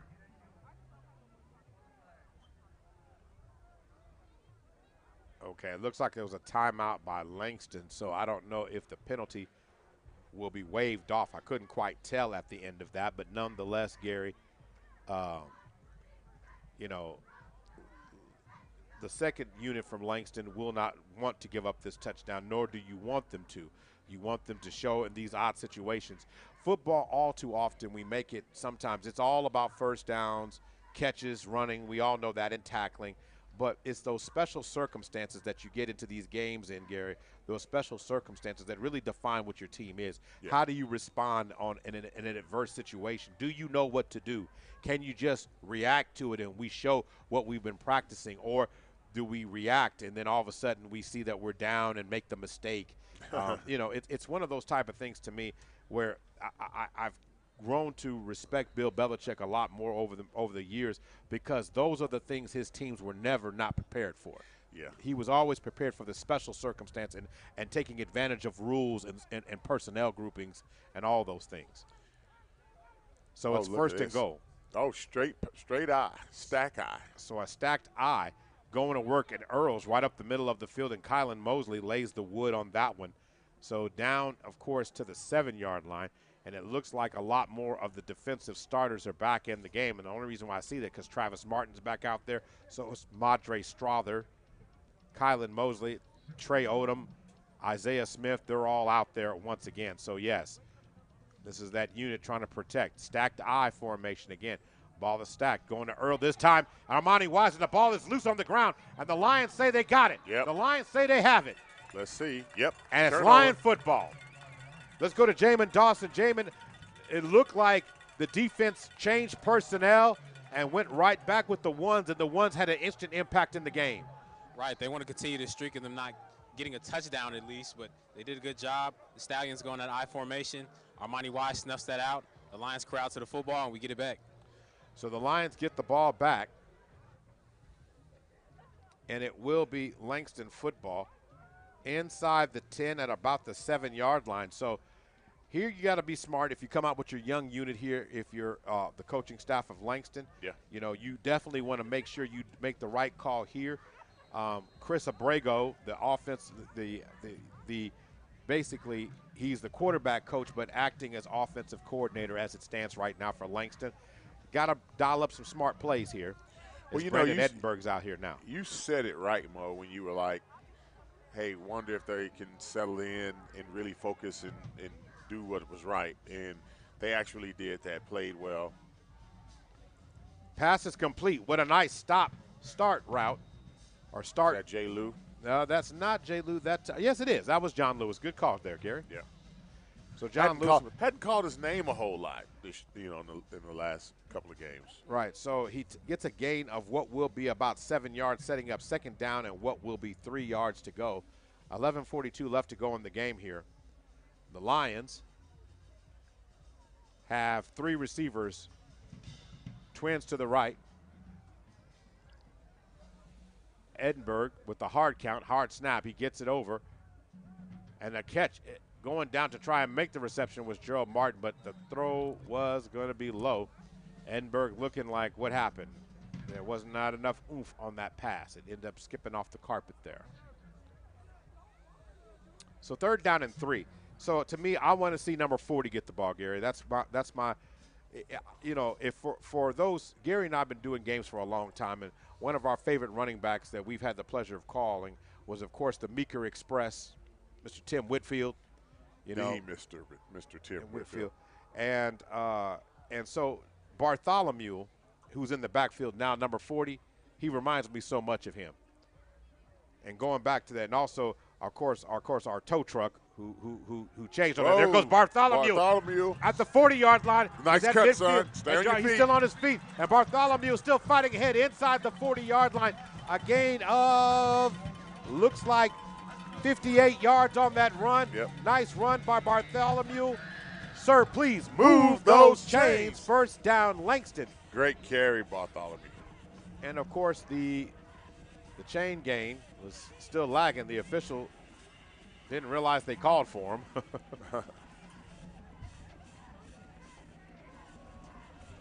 So they're waiting on the chain gain to get set before they snap the ball. 10:46 to go in this contest right now. 3 receivers, twins to the right.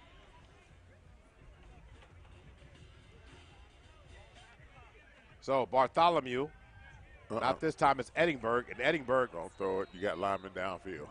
You wanted to throw it. So Edinburgh's going to lose about 3 on the play back to the 41-yard line. So second down and what will be about 13 yards to go. And I was telling you about that Bartholomew. I just like that young man. He has amazing character, and he just runs with everything he's got. Yeah. He's got 43 yards rushing. That was a 47-yard run on that last one, so let me correct myself on that, on the length of that run. So second down and 14 yards to go. 9:55 to go in the game. So Edinburgh calls for it. They're going to fake it to Bartholomew and throwing down the sideline there. And it will be a pass interference penalty this time as number 87, Sin Washington, had stopped to come back to the ball. And, of course, he was face guarded. And that's an easy way to get a young secondary in trouble because they're going to run through you, whether they mean to or not, and most of the time in that situation. No, the thing that I've been able to see tonight or today concerning this matchup, wide receiver versus DB, is that the Langston Lion wide receivers consistently have beat the defensive backs from NA. I mean, it's not even been close. They've been getting behind them pretty much with ease. With ease. So that's going to move the ball inside the 30-yard line down to the 31. Sir, please move those chains. First down, Langston. I tell you, back in our day, you let somebody get behind you more than once. Okay. Coach will tell you, come here, stand next to me. Right, exactly. And it looks like somebody lost their lunch a little bit out there. So Coach Morgan is doing a little field maintenance right now. Right there at about, at least it wasn't on the LU symbol. It just missed it.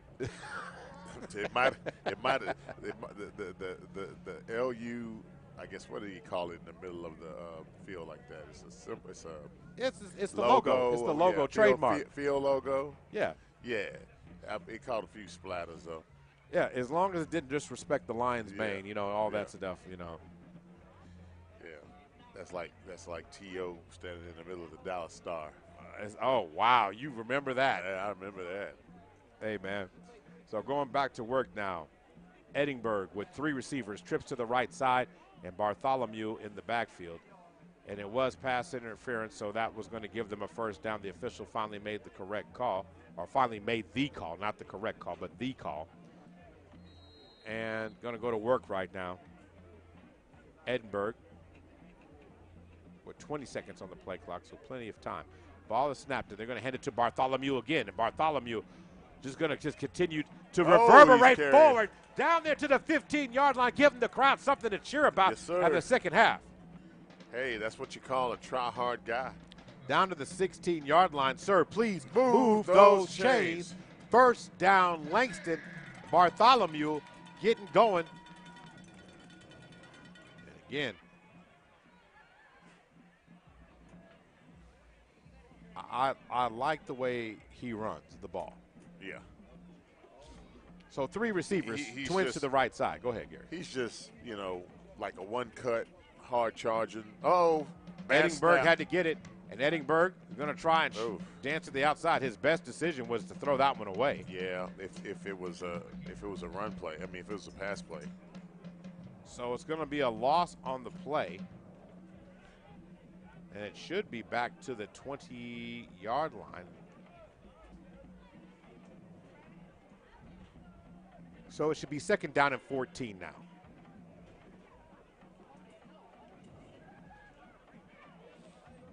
Ball will be spotted at the 21-yard line. So 2 receivers split. Bartholomew in the hip pocket of Edinburgh to his right. Ball snapped. They're going to put it in the hands of Bartholomew again. Ooh. And this time on that blitz, that run blitz, they got to Bartholomew for a loss back to the 25-yard line. That's going to make it 3rd down and 20 for the Lions.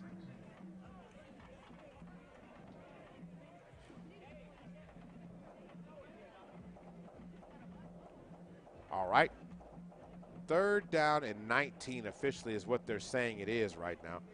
Getting the call from the sideline right now. And a reminder, coming up at 7 minutes and 48 seconds, we will get you to the Langston post game.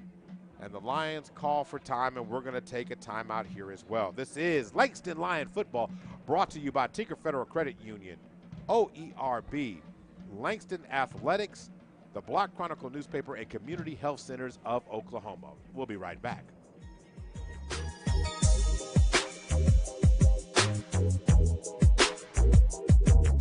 Tyler Perry has a new binge-worthy series coming to Netflix. Beauty in Black follows 2 women leading very different lives, while Kimmy, struggling to make a living after being kicked out by her mother, crosses paths with Mallory and her dysfunctional family dynasty. They suddenly find themselves entangled in each other's lives. Tyler Perry's first Netflix series brings the heat with high stakes, corruption, and family drama. This is a must-see series from Tyler Perry Studios. Watch Beauty in Black Part 1 October 24th only on Netflix. Let's get back to more Langston University football.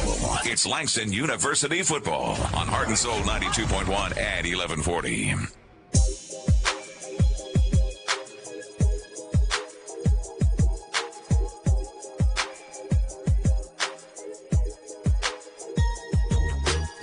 Time back in play. Live action. Edinburgh is going to end up with pressure. He's going to finally get to the outside. Edinburgh trying to make something out of nothing. And it was a whole lot of nothing in that situation because I think he and the running back were not on the same page. He was to the right, and he play faked to the right, and the running back was already out of, on the It kind on of that made flare. me wonder, like, okay, the running back was his check down, and he was out there, in the flats by himself, and so I just knew that, okay, he missed his check down. But again, in a busted play like that, you don't really know where guys are going. Right. So as it stands right now, 7:06 to go. Lions going empty. 5 wide. Trips to the left. Edinburgh. Lions have to get 23 yards and convert. And this time Edinburgh's going to fire the ball down the middle of the field. Oh. And contact as he tried to get the ball in the hands of Levon Williams, who snuck back. It was a nice throw, just a little late. Yes. So the Lions are going to turn it over on downs and back out trots the Stallion offense. And just, it's one of those crazy things. After this game's over, immediately on the main stage, 8-ball and MJG. Uh-oh. Going to get out there and going to give us a little. Give us a rap show. Get some of Is that what they call it, mid. a rap show, rap concert. Yeah. Okay, all right. Don't tell your age here, Gary. Don't go there. Just say concert. Just say concert. don't go there. Yeah, because I can't tell you one song that 8-ball. Okay, that's okay. Raps. All right, but they're going to give you some of that Mid-South flavor from Memphis. Is that what it is? They're from Memphis. Memphis, some of that dirty. Oh, yeah. So Corkley's going to throw the ball, and a nice job on recovery there by number 34 coming up in pressure, and that is Jalen Pellerin on that play. Nice job coming up and making that. No, when you start talking about 8-ball and MJG, you got to go back to Space Age. You got Space Age pimping. You've got, I'm telling, just like Candy. You've got, of course, they got solo songs that they've done together, but they are one of the historically great duos. When there were no major record labels, they were selling platinum down in Memphis by themselves. Oh, okay. Now going to work. Corkling's going to try, hand the ball off to Joseph, and Joseph stayed on his feet, but a good job in recovery by the D-line, maybe a gain of 2 or 3 yards. So, you could take your pick on a lot of them, but Just Like Candy is one of my favorite ones when they sample that little cameo joint. Oh. And I'm sure we'll hear that coming out the gate right there. And, of course, but those are some of my favorite ones. But you usually hear them with Low Riders. They always got some 8-ball and MJG. Oh, okay. All right. You said I'll take your word for it. Yeah, I'll take your word for it. Okay. So now going back to work, 3rd down and 8, 6:09 to go. Corkleen going to drop back.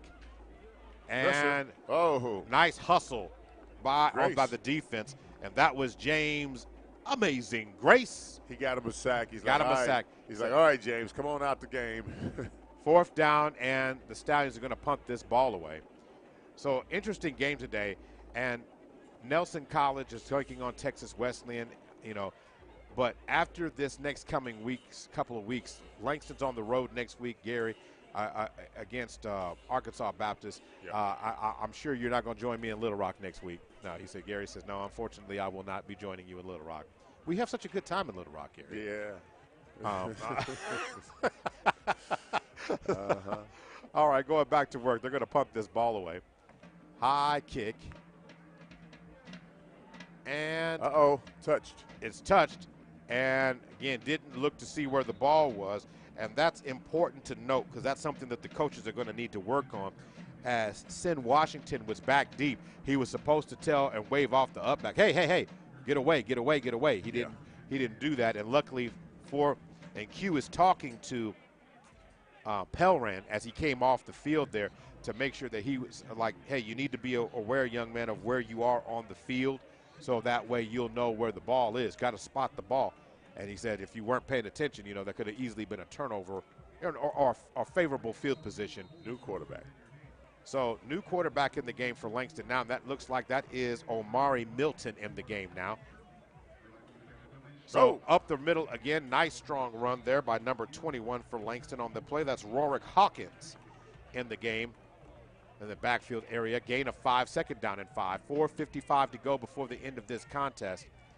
Langston up by 39 points right now. 3 receivers, twins to the right side. Milton, who had an unbelievable game last year. Or that is not Milton. I'll get that corrected in just a second here.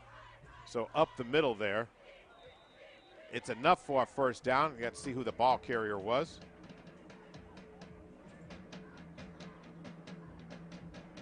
Yeah, so number 21. So Rorick Hawkins again. So the quarterback in for Langston. So I am right. That is Omari Milton. So I wanted to make sure I got it right, and it is him. 3 receivers now, and Milton's going to hand the ball off to Hawkins again. Hawkins shakes and bakes for a couple of yards again. Maybe a gain of 1. Second down and about 9 yards to go. 3:55 to go before the end of this game. And the Lions giving them a whole healthy dosing of running the ball. Yeah, just clock management is what's happening right now. Which is smart. You know, you've gone on some drives, couldn't quite get it done. You know, you're looking at, you know, your quarterback situation, trying to figure out. Going to work, going to throw the ball. Nice job of throwing it out there by Omari Milton. Catch is made by number 88 on the play. That one is caught by Jaden Rooks. Rooks with a gain of a couple. Ball out to the down to the Stallion 41-yard line. 3:18 to go. So back to work again. Omari Milton with Rorick Hawkins in his hip pocket left. 4 receivers, trips to the left. So this time Hawkins has it right up the middle on a delay. He cuts up the middle of the field. Nice Hawkins is down inside the 20-yard line, down near the 15 to the 10-yard line. Puts the ball and the ball's loose. And then all of a sudden the Lions have to recover it.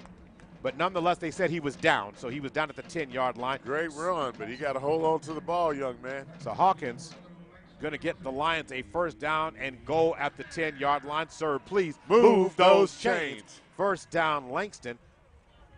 So swap of personnel. There will be a stoppage of action at the 2-minute mark.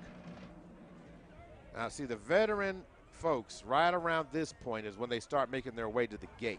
Yeah, You can see the smooth ones start moving. Yeah. Going to work right now. Amari Milton up the middle of the field. Amari Milton into the end zone. That's what you want to see. Up, touchdown, Langston. Yep. That's the positive outcome you want to see. You want to see execution.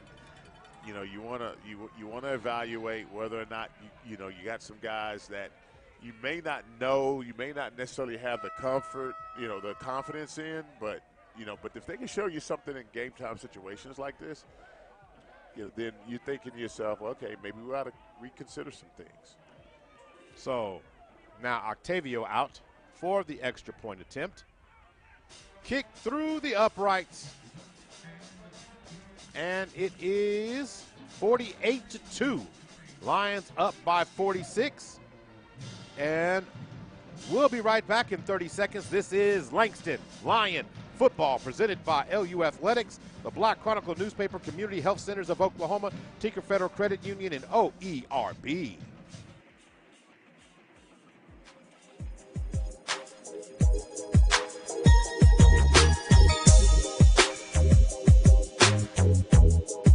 Girl, I have a secret. When I get stressed out, I get sweaty.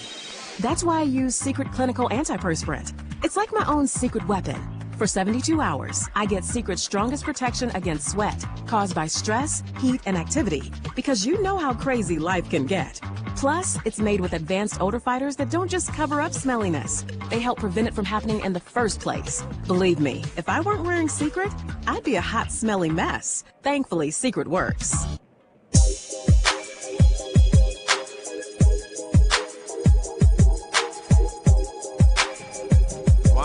Kick this ball off, up 46 points, 46-2. Nice touchdown run by Omari Milton in this game. So Omari Milton rushes for 10 yards for that touchdown. gets his name in the scoring book for today. Lions doing well today. As it stands right now, even though I usually save this for the end of the game, Langston holding the Stallion offense to under 150 yards of total offense today, which has been extremely impressive. Yeah, it has been. Defensively, the Lions look good. Again, I think that these next two games are going to be real opportunities. And we've also seen some improvement in the kicking, in the special teams play as well on coverage. Especially kickoffs. Tyrell Williams with the return. He gets the ball out beyond the 25-yard line to the 27 or 28-yard line. So it is officially 2:15 to go. So there will be a stoppage of action at the 2-minute warning. And then, of course, we're interested to see what the head coach of the Stallions decides to do, Kenneth Apandi. But again, you take these live reps for opportunities to get better. Yeah. So this is college. This is not high school ball. No. So there is no mercy. You have to play all the way through. Yep. No running clock, none of that. So going to work this time, right up the middle of the field, short gain on the play. Nice job by the front of the Langston defense. That time, that tackle was led by number 57 for Langston up front. So you said you want some of the other young guys to get in there. That is Wilson, Caruth Wilson, that you had talked about earlier. So 2 minutes to go, so it's at the 2-minute warning mark here, Gary. So, again, young group of guys here finish the game on strong, and the Lions have to be ecstatic about the one key fact. They did not give up a offensive touchdown in this game. Right. So they've done a tremendous job overall. The 2 points, of course, for those who are just tuning in or who have been listening. Block field goal. It's a blocked extra DAT, point, yeah. and then taken returned 100 yards, which was impressive, and that left it to the baseball score. But that's as close as the game was, 6-2 at that point. Ever since then, the Lions would add on a touchdown, and then Bardell would get the 2-point conversion, and it's been off to the races ever since. Yeah. And again, the second half, I probably would have been a little concerned, but especially with the backup players. But then this most recent score is a very positive. You can say, okay, let's put a bow on this. This is what I wanted to see as a staff. You got guys, some good quality reps. You played two quarterbacks in the second half. Exactly, and going to work that time. Right up the middle, short gain on the play, maybe a gain of 2 or 3 yards. Corkland getting the call from the sideline here, and we're officially more than likely going to be under 135 right when they snap the ball on this one. So it is only, so it's third down and what will be about 8 yards to go. So officially 90 seconds left to go in this game. 3 receivers, twins to the right side for Corkley. And they're going to run the ball. Nice job by the Langston front once again. Yeah, very physical up there. Guys trying to get something on film, trying to show their coaches that they're ready to contribute. Yeah, good job that time. Pressure up the middle, that time applied by number 67 from Langston on the team right there. So 4th down. And it looks like they're going to bring out again Cristobal Saldago out to kick this ball away. Didn't exactly see, but a timeout has been called on the field, and we're going to keep it right here. As likely that will be what we just took as our last break. We'll have a minute break at the end of the game and then come back for post-game right immediately afterwards. 64 seconds left to go in this one. So John Lewis will get another opportunity, Gary. And I would like to see John Lewis get back in the swing of things. He was one of their main returners last year. Yeah. But, of course, Michael Nash has been sensational. Oh, gosh. In that area this season. So going to work. High kick. And it's not returnable yet. And it takes a Stallion bounce inside the 30. And we'll be down right there at about the 32-yard line, or 28-yard line. we will see if Jamin can get his hands on Coach Morgan immediately following the game. So we'll see if he can get his hands on him and talk to him for a quick second after the game is over on a tremendous homecoming victory. So we're going to see, should be victory formation.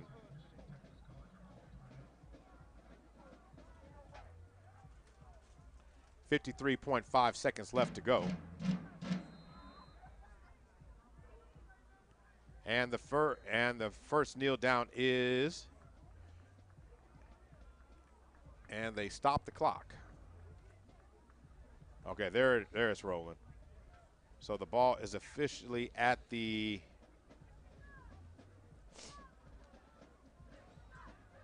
40-second mark. Victory formation for Langston. So victory formation one more time, one more kneel down, and it will be over.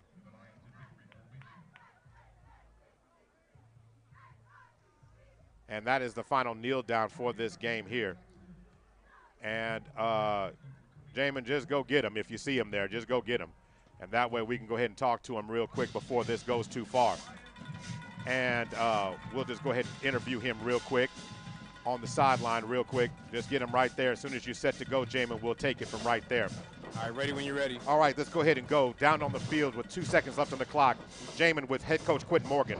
Coach, what did you like seeing from your team, their performance overall today? I thought we started fast today and we played real disciplined ball. I was very proud of what we done in the first half. Second half, we tried to get into some of these younger guys and get them an opportunity to get some playing time and, to see what we can get about them. It's not about that first 11. It's about the quantity of the depth that you have in the sport. So we got to get these youngsters some opportunities to play so they can make their mistakes now as opposed to big games. What do you look to emphasize on going into next week in the practice and preparation? Continue to stay disciplined and continue to play our ball. That's our biggest thing. If we can continue to play disciplined, don't have a lot of penalties and play our ball and execute, I think we'll be fine. All right, appreciate you, Coach. Thank you, Jamin Dawson, for that interview with head coach Quentin Morgan. He talked about everything that you said, Gary. You might as well have been in the press box with us. You talked about, hey, knowing what we needed to do. Second half, getting the guys other 2s and 3s in the game so they can get some experience and getting them a chance to get some burn. So, Gary, those are all important aspects of things. Yeah, it's the first half, great ball. I mean, that was a game worth of stats that basically, the Lions were able to accumulate in the first half. Second half, you wanted to maybe be sharp going into the second half, just because you want that mental focus, right? You want to see if guys can continue to come out and execute even when they have a significant advantage over their opponent.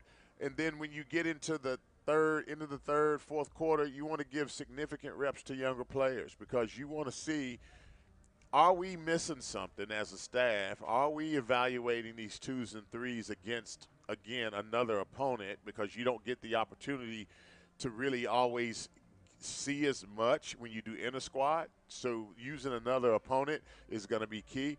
I saw some players that were maybe 3s that might need to be 2s. Yeah, there were some plays. There's some plays in there, some runs in there.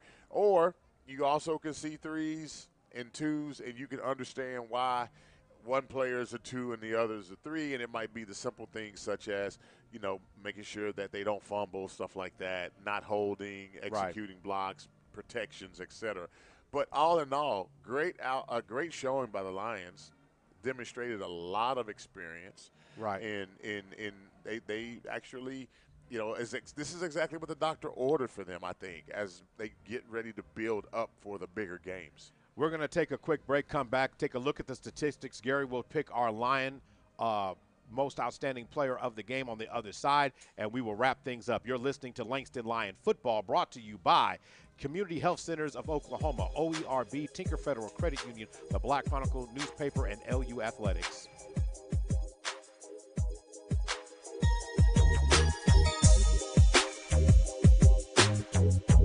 KRMP, K221FQ, Oklahoma City.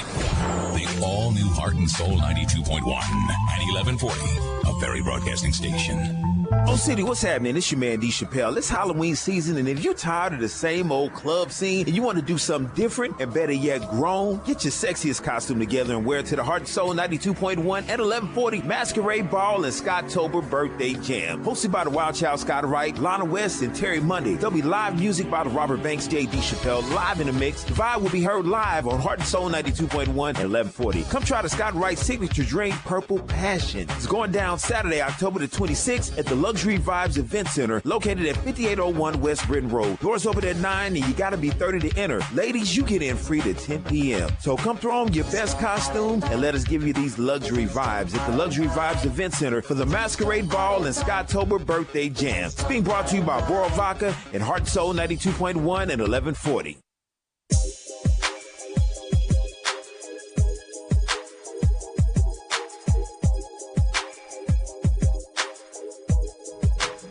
Welcome to the Langston University post-game show. Maurice Prince and Gary Woods here as we get ready to wrap things up. Taking a look at the team statistics today for the Stallions of North American University. They finished the day with 126 yards of total offense on 47 plays, averaging 2.6 yards per play. They ended up with 71 yards passing, 55 yards rushing on the day. If you wanted to look at it from some individual statistics from their standpoint, Jesper Corkline finished 7 of 21, completing only 33% of his passes for 71 yards. And, of course, Barnes would have been your big running back for them. He finished receiver, 1 catch for 52 yards, that big tight end in the second half. He has some life on him if they can get him the ball more. But Joseph was their main runner today. 27 yards was the high runner for the Stallions. For the Langston Lions today, they finished with 581 yards of total offense on 75 plays, averaging 7.7 yards per play overall. They finished with 383 yards passing, 198 yards on the ground. Great job by the Langston offense overall today. Looking at the individual performances, so Torrance Bardell finished with 18 of 28, 316 yards, completing 64% of his passes, Gary. But the most important thing, 5 touchdowns, and as Gary pointed out, all in the first half. Yeah. He did not throw anything in the second half. Edinburgh came in the game. He was 6 of 13 for 67 yards, completed 46% of his passes. He was sacked twice, but no touchdowns from him. Receiving the ball, man, Ivory Wheelwright, second game with multiple touchdowns in back-to-back games. He's got 5 on the season so far now. He has 128 yards receiving today with 2 touchdowns, averaging 21 yards per reception. Kevin Allen, 6 catches for 111 yards, 18.5 yards per catch with 1 touchdown. Levon Williams, 3 catches, 52 yards, and a touchdown. Then you've got Gerald Martin, 2 catches for 40 yards. Janelle Langley, 1 catch for 26. Victor Boggs, 1 catch, 19 yards, and a touchdown. Jay Lou, John Lewis, 1 catch for 7 yards. Jaden Rooks, 1 catch for 6 yards. And Sid Washington, 1 catch for 4. Rushing the ball. The high man for the day, how about Vincent Bartholomew, the V-Train? Ran the ball 4 times for 49 yards net rushing. Then you have David Hall for 48 yards rushing. Rorick Hawkins, 4 rushes for 43 yards. Torrance Bardell in it with 36 yards net rushing and a touchdown. Demarie Hamilton, 6 rushes for 27 yards.